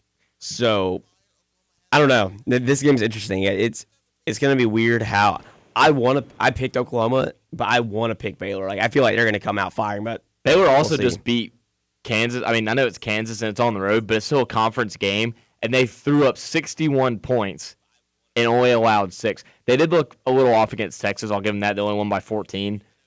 Well, that was a game a lot of people were picking Texas. Yeah, and a huge reason why I'm picking Oklahoma this weekend is because of the mental toughness of Jalen Hurts. I know it's not just one man, but Jalen Hurts literally works out after a football game. Like, he'll go, like, they'll have throttled somebody by 30. He's in the weight room doing bench press or slamming down a medicine ball, saying he's not satisfied. Now, what is the Big 12 SEC tie-in game? Sugar Bowl. New Year's 6, Sugar Bowl? Yeah, Oklahoma got beat by Oklahoma. If Oklahoma loses, it's definitely going to be Oklahoma via Alabama. Not in the Sugar Bowl, it'll be Baylor. Unless Baylor doesn't get in the playoff. No, Baylor saying if Oklahoma loses, Oklahoma will go to the Sugar Bowl. Not if Baylor doesn't get in the playoff. It'll be Baylor in the Sugar Bowl. No, we got to rig the vote. Baylor wins. Jalen Hurts versus Alabama. I'm just trying to set up that game. Also, Alabama won't be in the Sugar Bowl. Oh man. Alabama will probably make it to the. They're projected Citrus Bowl or Citrus Outback Bowl. They're projected Outback, which makes me chuckle. I think they're going to make Citrus. Citrus is going to pick I Alabama. think we're Citrus. I can't tell you the last time a 2-loss SEC team made the Outback Bowl. Recent memory's been 3, 4, or 5 losses. Recent memory reminds me of Auburn and Wisconsin. We don't need to bring that up. No, That's all Auburn gets in bowl games. no. Hey, I'm ready for Auburn v. Michigan or Minnesota. That's what it's looking like. It's going to be Auburn, Minnesota. What if and Outback Auburn? Bowl. Hold on. Is there any kind of potential Auburn faces Penn State? No. Because Penn State's going to be the. Penn State will be in New Year's 6, I bet. They're going to be because Wisconsin will go to the Rose Bowl. Are they too low? Where's Penn State ranked? Is Penn State in front of Wisconsin? They should be. Penn State's 10. Penn State's 10. Wisconsin's 8. Oh, Wisconsin's going to fall behind them anyway. When inevitably Ohio State wins. So Penn State will be in the Rose Bowl. Penn State will be your Rose Bowl contender. Yeah. Man, I want Auburn playing the Rose Bowl one day. That'd be cool. I mean, they technically did. Don't you bring that up. Yeah, that's nothing. Why? In will. I do dislike the conference things, but I get it. Like it would be cool to see Auburn play in the Rose Bowl, but I get why they don't do it. I still think bowl games should be after the playoffs should be 5v6, 7v8, 9v10. Those are the best matchups. That's how I set it up on my football games, but that's neither here nor there. I'm really itching to play NCAA football 14 now. You love NCAA football. What about NCAA 20? That's what we all want. Let's go ahead and head to a commercial break before I do something that I'm going to regret. You're watching and listening to Extra Point here on WEGL 911 and Eagle Eye TV.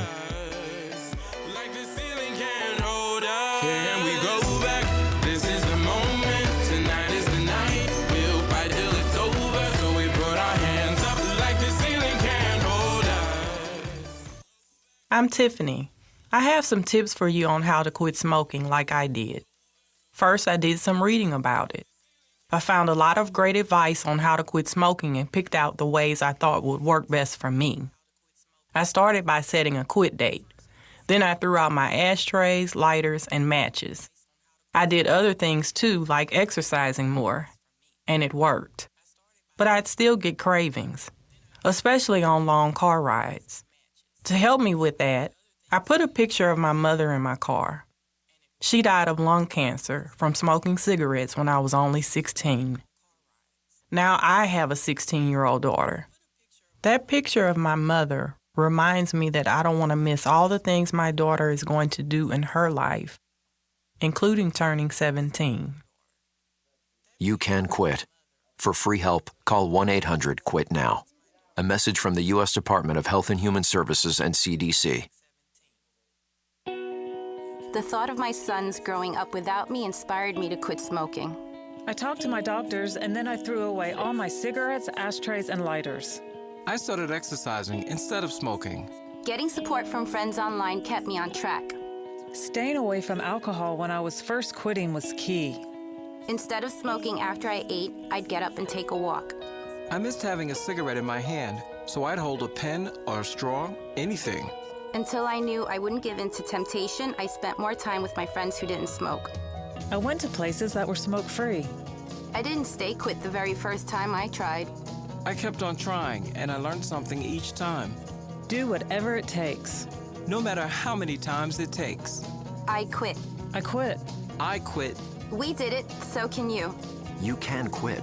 For free help, call 1-800-QUIT-NOW. A message from the U.S. Department of Health and Human Services and CDC.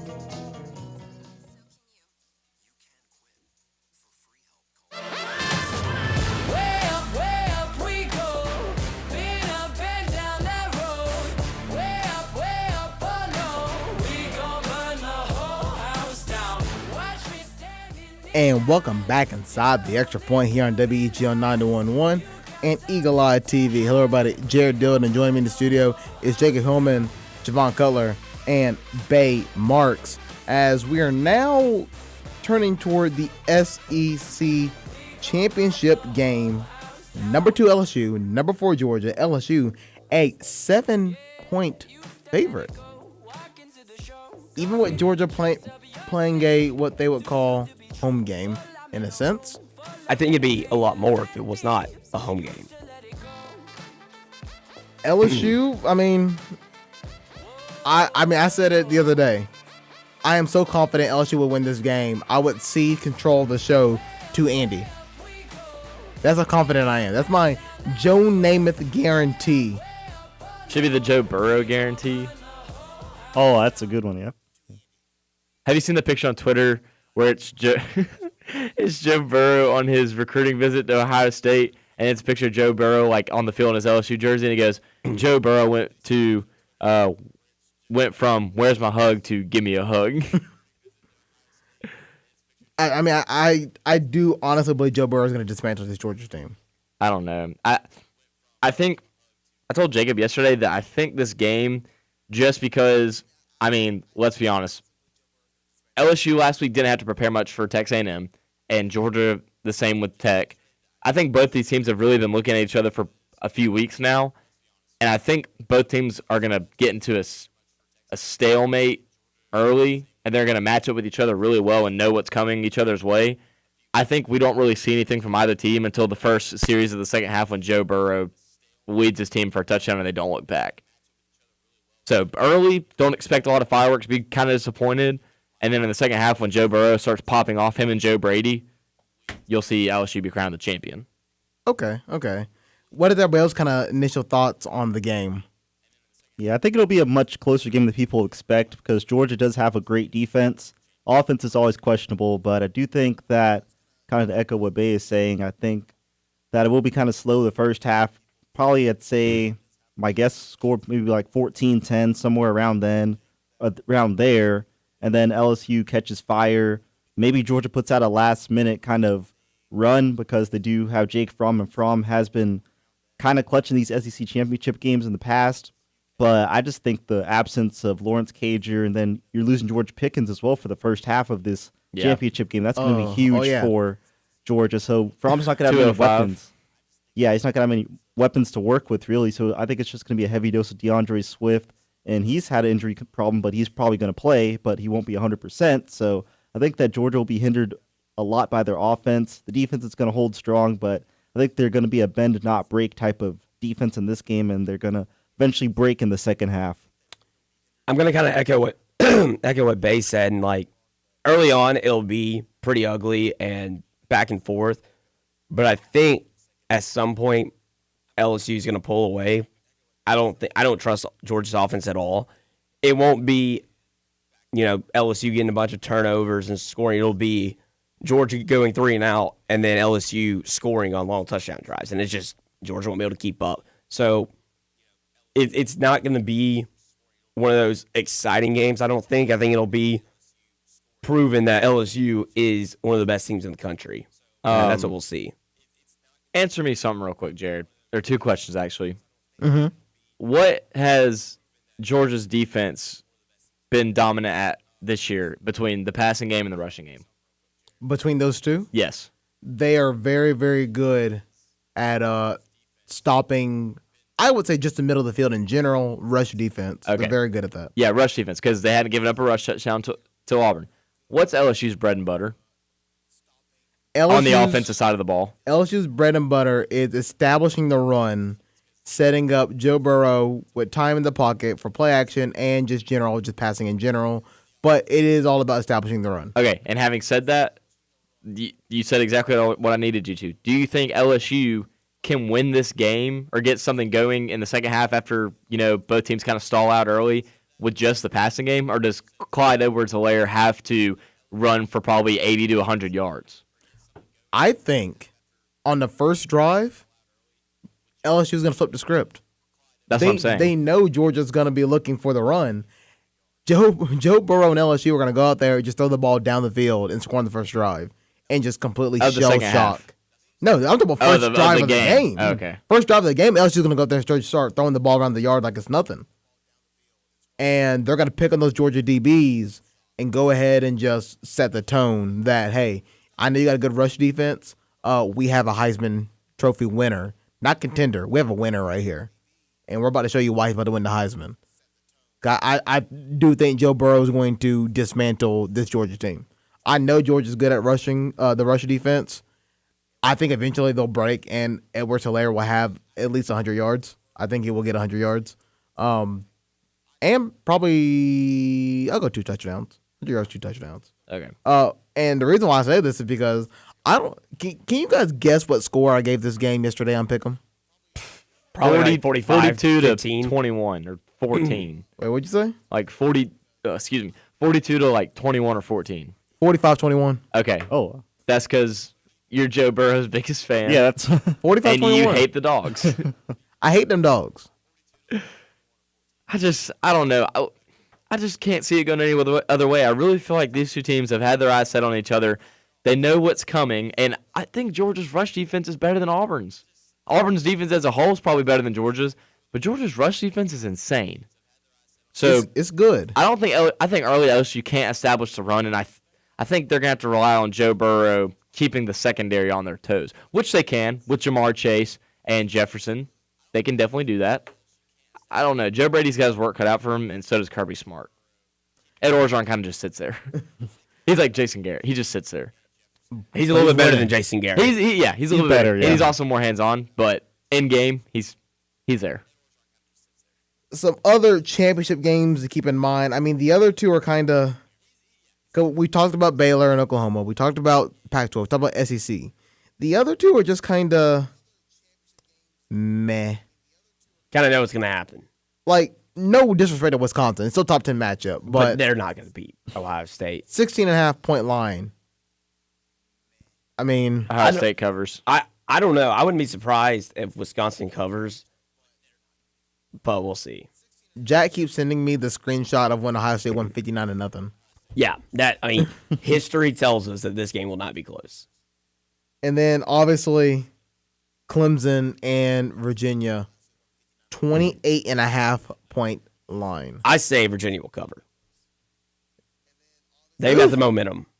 I don't know. I think Clemson's got a huge chip on their shoulder too. Got to remember that for no reason. Yeah, Dabo's kind of installed this like, hey, like nobody thinks you deserve to be here. I'm really hoping for a UNC type game. Where it's close? Gritty, low scoring. It's possible.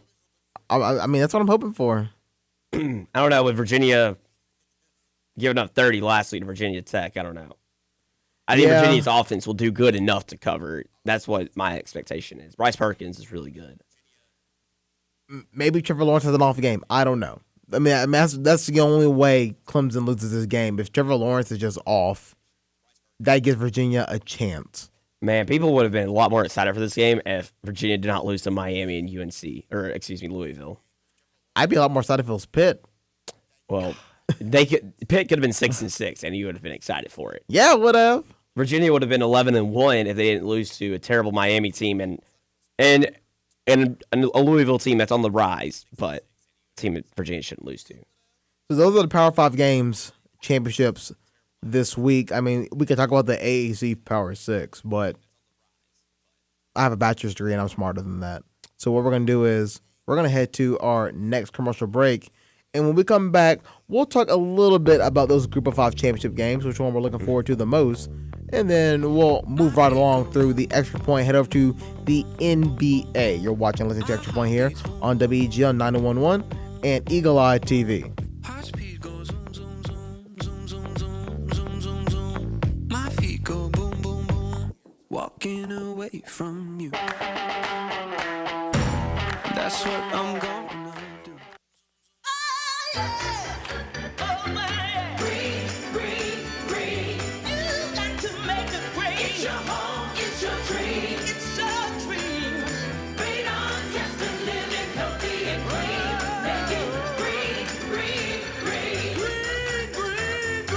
Making it green is making sure the air in your home is healthy for your family to breathe. Make sure you test your home for the presence of radon. It's easy. To learn more, call 866-730-GREEN. Preserve your family's health and well-being. Get your home tested. That's living healthy and green. Make it green, green, green. Make it green. It's your home, it's your dream. It's your dream. Make sure you test your home for the presence of radon. It's easy. To learn more, call 866-730-GREEN. A message from the US EPA. It may be hard to believe, but people just like you are already saving money. FeedThePig.org makes it easy. Their simple savings plan teaches you how to start saving without going overboard. So you don't need to mooch off your friends. You gonna finish that grape? You mean the one in my mouth?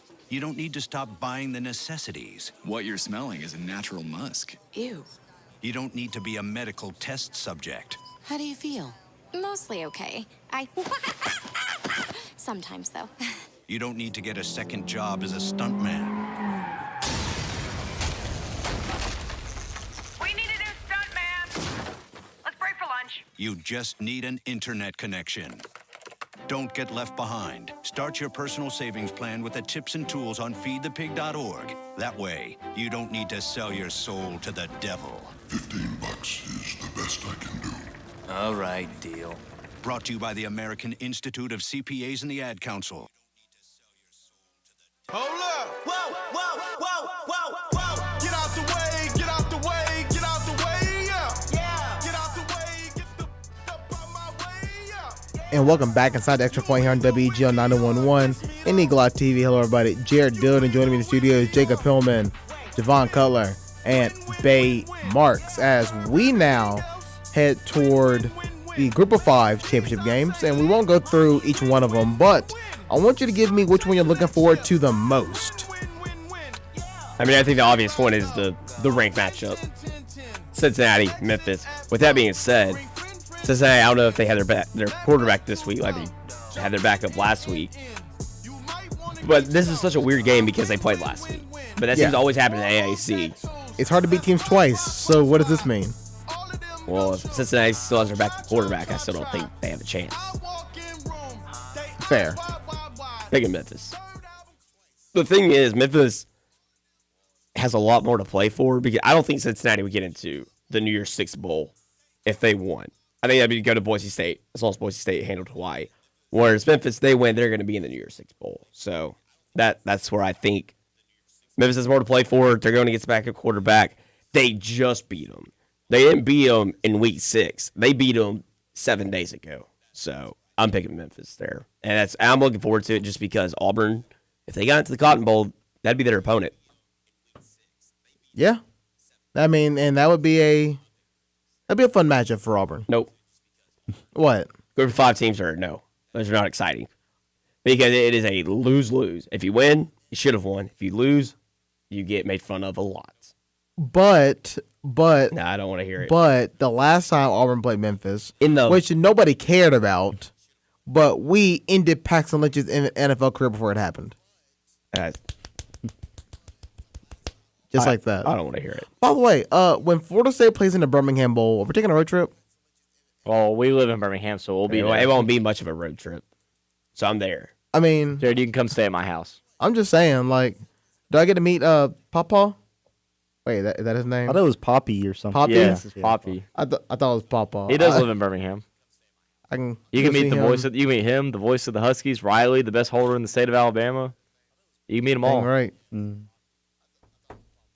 was I going? Oh, Javon, what's the Group of 5 championship you're looking forward to? Outside of the LSU Georgia one, I'd probably go with Utah and Oregon because Group of 5. Oh, Group of 5. Yeah. Oh, whoops, my bad. That's all good. Let's see. How about Hawaii Boise State? That seems like a fun matchup. I mean, it's going to be a 3 p.m. game on ESPN. Boise State still looking to contend. Hawaii, they're 9-4 already, so we'll see what they could do. Hawaii should have been in the Pac-12 championship. They should have been. They should have been. And they played 13 games. That too, yeah, it's weird playing 13 games. But we forgot to play on week 0, apparently. That is, true. Yeah, because didn't they play like Arizona, I want to say, and there was that crazy game? And Khalil Tate, like that. 1 yard short. Yeah, that's what it was. But yeah, I'd go with Hawaii, Boise State. I think Boise State should win this game, but I'd look for Hawaii to give them at least a punt. I'd give Hawaii a fighter's chance to make it close, but give me that one. Bay? Jared. Oh, my Group of 5. Yeah, UAB and Florida Atlantic. Pay attention. Lane Kiffin and my hometown Blazers. It's going to be awesome. I don't know. UAB at home this year is undefeated. They haven't lost at home since the return. And Florida Atlantic has Lane Kiffin. It's a 7.5-point spread in favor of the Owls. Over-under's at 49.5. I'll take the upset. UAB all day. Blaze on. Gang green. Go Blazers. Well, I'm going to head to Boone, North Carolina, where App State takes on the Raging Cajuns of Louisiana. And the reason why is because, they're both 10-win teams. App State with 11, Louisiana with 10. It is the closest spread of the group of 5 games that we've all picked. And, Louisiana's looking like a pretty good team. They've won, let's see, I want to make sure I get this right for them. They've won their last, 1, 2, 3, 4, 5, 6 games. And guess what? It's a rematch. App State beat Louisiana in Louisiana 17-7.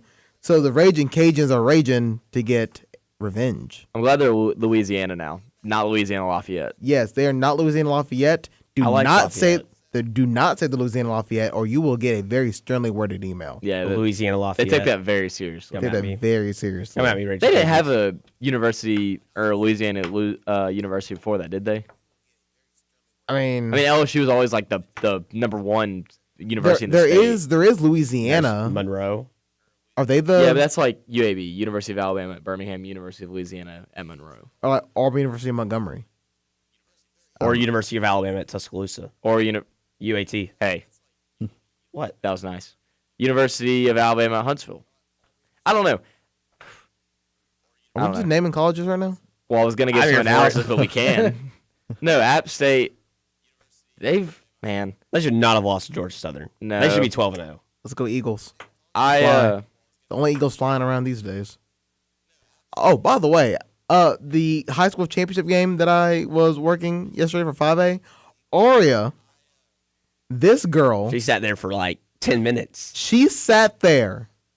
I did not time it. It had to be 35 seconds. In the cage, as the door was open, she just sat there. Yeah, she flew for 7A, but she actually got out and flew. And she did that for the Iron Bowl. She sat there for like 10 seconds, and then she finally got out. I sat there for so long waiting for her to fly out. I honestly had to wonder to myself, look down at the script I had in front of me, is there a situation where we delay the game because the eagle won't move? Like, that's what I got to. I don't know what's up with that girl, but she's going through some teenage angst or something like that. She's trying to get a company to her new role of War Eagle 8. That's all it is. Yeah, you know. Or it was an empty stadium and she didn't know what to do. And when she finally did fly, she went straight down. Yeah, empty stadium. But then she went diagonally up, and for a second I thought she was about to just peace out. She went up, and then in the most predatory way possible, went back down and just nosedived on the prey at midfield. I was like, His name's Andrew something. He goes to the same church as me. The guy that does the lure or whatever it's called. But you have to imagine in a situation like that, he's probably like life flashing before your eyes, eagle diving, nose diving at you. Like she sits here for 30 seconds, doesn't move, and then finally when she does, going back to her roots, I guess, and just is diving at the prey. So she needs to. I'm glad that football season's getting over soon because she needs to go take a chill pill. And we'll see you for Alcorn State next year. I'm gonna be real. Aria does not fly that good. I don't like the way she flies. I don't know. The Iron Bowl one, she did okay. She did okay at the Iron Bowl, but most of the rest of the season, she was always like, Are we giving a breakdown analysis of Aria's flying? Correct me if I'm that's wrong. what it seems Jake Googe was the one that always asked, did the eagle fly good? And that was the important question for him. Correct me if I'm wrong, but when I was younger, I feel like I remember the eagle making actually a more complete circle and visiting the whole stadium. But recent years, not even just Aria, I feel like even with Nova has kind of made a half circle or has gone down one side of the stands and went down. I think that one corner that they fly out of. Didn't they kind of get away from the eagle trying to flying over the crowd a lot because of the one time it landed on somebody's shoulder a couple years ago? Like it landed in the stands. Oh, I know the 2017 Iron Bowl. I think this might have been Spirit. It flew into the corner of the end zone, like the back left corner, right by the band. It landed on the pylon, it hit it. Nova hit the suites. You know, the clear glass 2011 suites. Mississippi State might. We should have known what we were in for that season when Nova did that. Oh, no. And then Didn't one of our Eagles hit like the goalpost one time? Yes. What? I know. Yes. I might have been at that game. Gosh. Well, we had an eagle fly out of the stadium, right? We have had that happen, but they have a tracker on them, so they're able to find them. Yeah, that's the thing. Live animal mascots, you're gonna take a risk I like love that. it. Like this is what we should for Tiger. Chill out. We have Albie. Yes, Albie is Albie's alive. real. Albie's a yeah. person. Yeah. So we have 2 live mascots. Rock with the buffalo. Bevo? No, not Bevo. No, not Bevo. What is his name? No, the Colorado one. Yeah, Colorado. Yeah. Buffalo. I don't know what his name is. I forget. But that is the riskiest one. Did y'all see what happened with Oklahoma's Booner Sumer? I don't think that's the animal's schooner. fault. That was not the animal's fault. Okay. Did you see how sharp that turn was that those horses took? That was a 90-degree turn. I'm not blaming the horses. I'm blaming the wagon, the weighting of it. That's what I'm going to blame. It's not the horse's fault. What? So I don't know what the weight was like, but the weight distribution was off on the wagon. And the thing is, it's not riding anymore. Like they shut it down for the season. Yeah. Which means we won't see it against Baylor. That was after every score. And with the Oklahoma I didn't offense, realize that's a lot. I didn't realize it did it after every score. I thought maybe it did it, after halftime, during pregame and stuff. I didn't realize it did every single score. Seems a little extra. Yeah, just imagine if Arya flew after every touchdown. Oh, I guess she's not flying that much anyway. But just imagine if she flew after every touchdown. Everybody would get tired of saying War Eagle. I was gonna say, well, that was kind of the funny thing is like, if you start the chant when Arya sits there for 35 seconds, you're gonna lose all your oxygen. It's just so funny yesterday because she just stood there, kind of looking around like, well, I'm not moving. I don't see anyone here for this. Well, besides the Super 7, you got to remember the last time she flew, there was nearly 88,000 people in that stadium. So she's probably like less than a week ago. Yeah. What did Nick Saban say? I'm not answering, so quit asking. Yes. Arya. So I'm not going to, so quit asking. Yeah. Hi, Arya. I'm not going to, so quit asking. You know how they do it, right? What? So, for those of you who don't know, quick clarification. They don't starve them, but they delay their meal. And when they...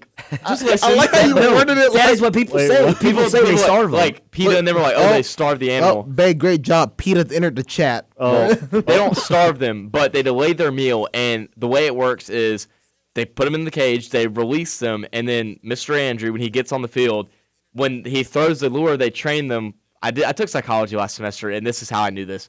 And they Animal feed psychology? them. No, just shut up. So they throw the food to Arya. When she lands on the lure, she's like, "Oh, every time I land on the lure, I'll get food."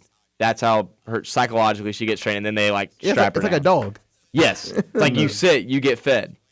Yeah, that's exactly what it's like. So that's how they train her. If you ever wondered how they get the eagle to fly around the stadium, Well, they need to train her.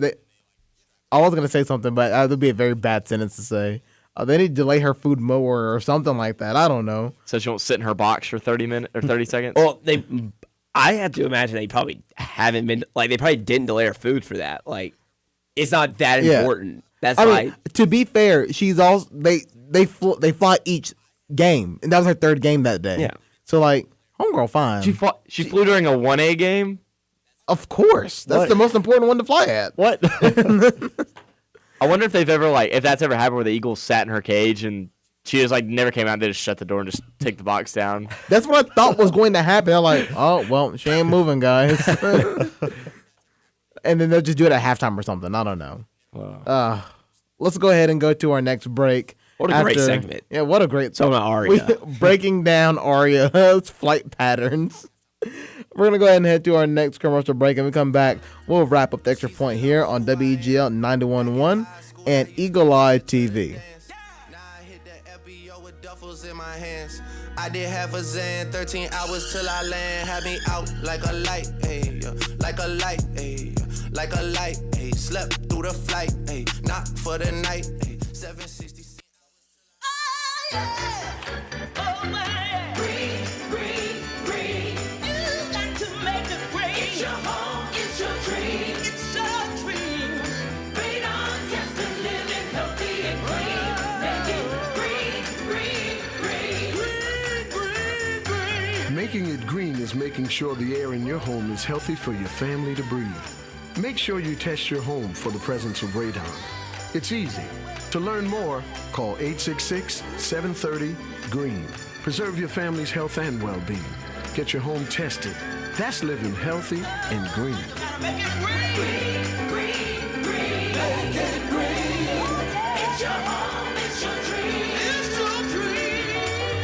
Make sure you test your home for the presence of radon. It's easy. To learn more, call 866-730-GREEN. A message from the U.S. EPA. It may be hard to believe, but people just like you are already saving money. FeedThePig.org makes it easy. Their simple savings plan teaches you how to start saving without going overboard. So you don't need to mooch off your friends. You gonna finish that grape? You mean the one in my mouth? You don't need to stop buying the necessities. What you're smelling is a natural musk. Ew. You don't need to be a medical test subject. How do you feel? Mostly okay. Sometimes, though. You don't need to get a second job as a stuntman. We need a new stuntman. Let's break for lunch. You just need an internet connection. Don't get left behind. Start your personal savings plan with the tips and tools on feedthepig.org. That way, you don't need to sell your soul to the devil. $15 is the best I can do. All right, deal. Brought to you by the American Institute of CPAs and the Ad Council. Danger, danger. I don't fit in, I'm a stranger. Believer, believer. I can take out all the evil.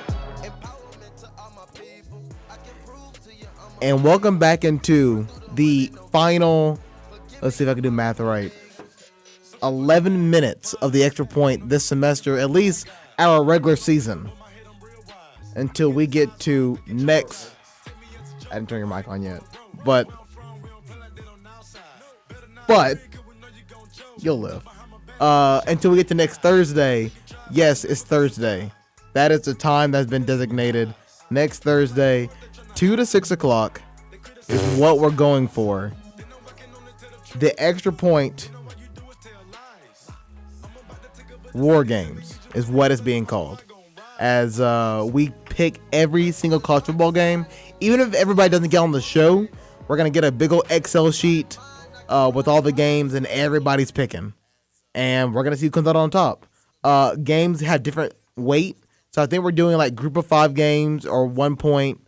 A group of 5 versus a group of 5 is 1 point. Group of 5 versus Power 5 is 2 points. Power 5 versus Power 5 is 3 points. New Year's 6 is 4 points. New Year's Day is 4 points. New Year's 6 is 5 points. And then the semifinals are 7 points and the championship's 10 points. I believe that's the breakdown we're going with. And then all those add up and you get a point total. And whoever wins, wins. So that is what's going on next Thursday. We break down all the college football bowl games and say goodbye for the semester. So that's how we'll say goodbye, so long, farewell. But let's finish up NBA. How about that? Let's take a look at the New York Knicks. As Fizdale was not exactly happy with his 4-18 Knicks. They lost 129-92 to the Nuggets, and it was their 8th straight loss. I'm going to assume, yes, the Knicks' last win was against the Mavericks, because that's just how the season went for the Mavericks. But that's kind of the head storyline. Also, a woman dropped her sexual assault suit versus Kings Walton. That happened not too long ago. Here we go. So Zion, we talked about in the beginning of the week. Where's Zion? Update on Zion.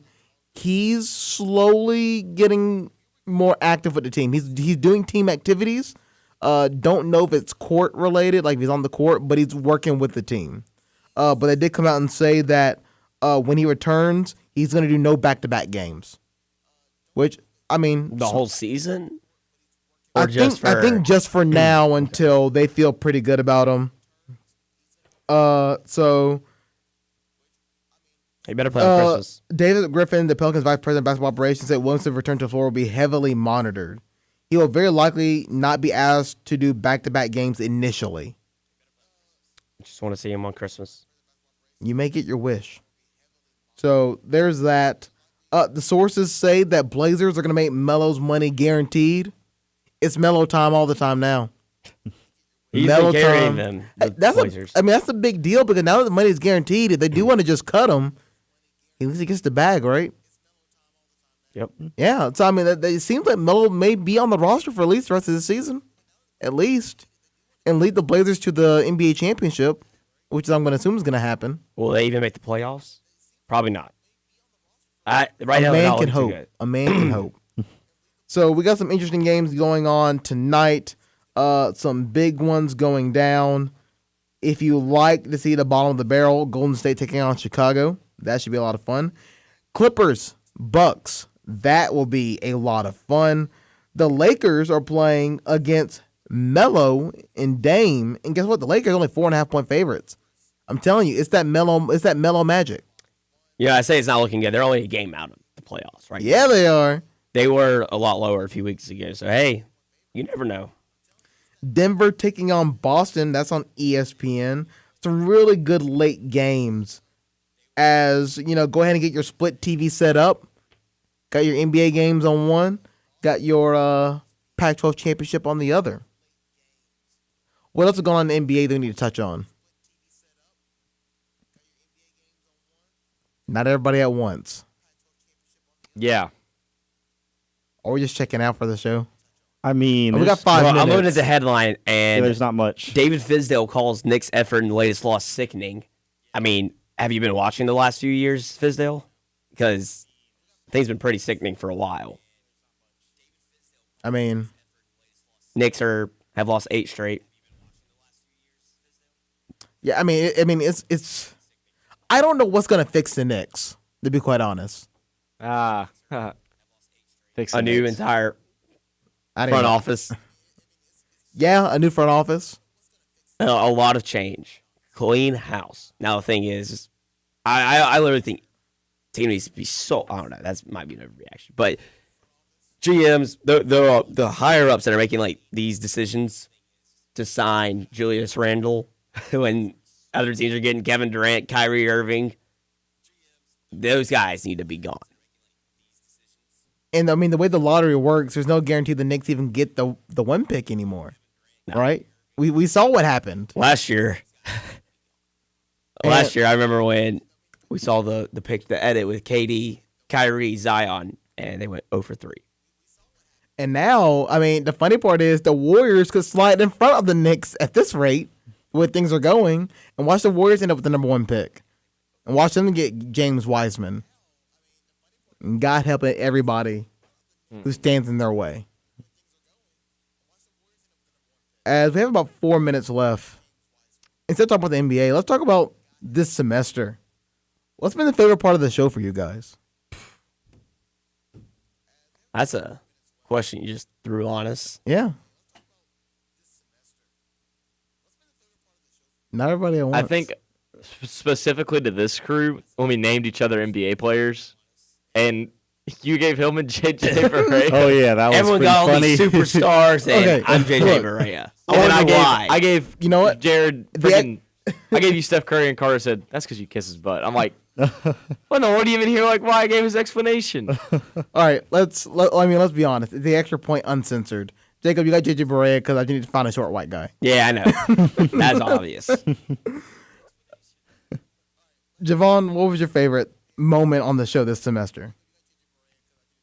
There's a lot of them I've had. I mean, I'm sure you guys love my spontaneous humor that comes out every once in a while. So I'd say the first moment was my Taco Tuesday that came out of nowhere. I mean, nobody expected Taco Tuesday. Neither did I. I was like, might as well try it.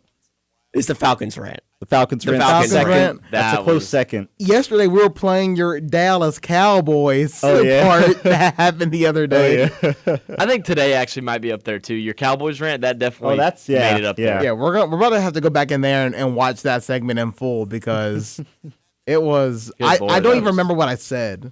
The whole room went black. Like you Yeah. just, oh man, you don't remember. I don't remember what I said. It was Did that. you put a single cam on you? No. Should have. I mean, you had to get everybody else's reactions too. Jared intensely looks in the camera. Yeah. Yeah. I guess with this crew, I would say that Yeah, I would say like naming each other and the NBA players. And I mean, this crew has a lot of fun. I mean, things get crazy on Friday afternoons. I mean, we literally just talked 10 minutes about Arya's flight patterns. The foreshadowing of the bad things we knew would happen when Jack and I chopped. That was bad. I talked about Game 5 and you panned over to them and I said Fultzy. Hillman's going to be my hero. Chop on. And Fultzy gave up 6 runs in the first inning.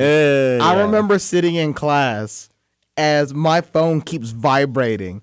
And I'm like, these are ESPN updates, and either the Cardinals are getting shelled or the Braves are getting shelled. And then somebody wrote on a piece of paper and held it up to me during class. It was like Cardinals 6-0, and my spirit left my body at that point. That was a fun day. Didn't end Not well. at all. That was terrible. Not at all. That was absolutely terrible. I was numb to it after the first inning. So. Yeah, I don't know why I still continued to watch that game. Anything else before we get out of here? I believe today is Pat Sullivan's memorial ceremony. So rest in peace, Pat, and thank you for everything you did for Auburn. Yes, rest in peace to Pat Sullivan, and God bless his family as they go through this tough time. And, you know, as we end the show, I was able to watch the CBS broadcast of the Iron Bowl. And at the end, they said something that I kind of thought to myself, but I didn't say it out loud. When that Alabama missed the field goal, when the doink happened, right? They played the radio call with Andy when it bounced off the field goal post. Why didn't they put it in the highlights? And that's disappointing. I can give you the email on that. That's you can ask that question. That's disappointing. And they played the radio call with Andy, and at the end, you know, the announcer just go out and saying, you know, that was Andy's first. This is Andy's first year taking over, his first Iron Bowl doing play-by-play, and maybe just maybe, Rob Bramblett had something to do with that missed field goal. And I was like, man, like damn, they hit something different. Yeah, they hit something different. And for everybody that doesn't know, Rod was a big focal point for Weagle, especially with play-by-play. A lot of people coming in and aspiring to be play-by-play broadcasters, and so he would come to talk to us a lot. So a lot of things that we did for him. Even past play-by-play, doing our radio shows and writing and things like that, we do it for people like Rod and Andy and Britt Bowen and Brad Law and all the guys that paved the way for us. So, the end of the show, I just want to say thank you to those guys, and for wherever they may be, just keep looking out for us. Absolutely. And with that being said, that does it for the extra point. Oh, wow. I knew it was going to happen. I knew you were going to do that. I didn't even say it. Oh, that's the end of the semester right there. Let's go. That was a perfect. That's the perfect ending. How did this show end like this? That was perfect. No, that was perft. I think it's a great end. Yeah, let's just end it right there. Yeah, just cue the Freaky Friday music. Let's go. You heard Javon. Let's just get out of here. That does it for the extra point here on WEGL 91.1 FM and Eagle Eye TV. Want to watch more? Catch replays of the extra point on Eagle Eye TV by going to eagleeyeauburn.com. You can also go to WEGL 91.1 FM YouTube page for full replays. Want to listen more?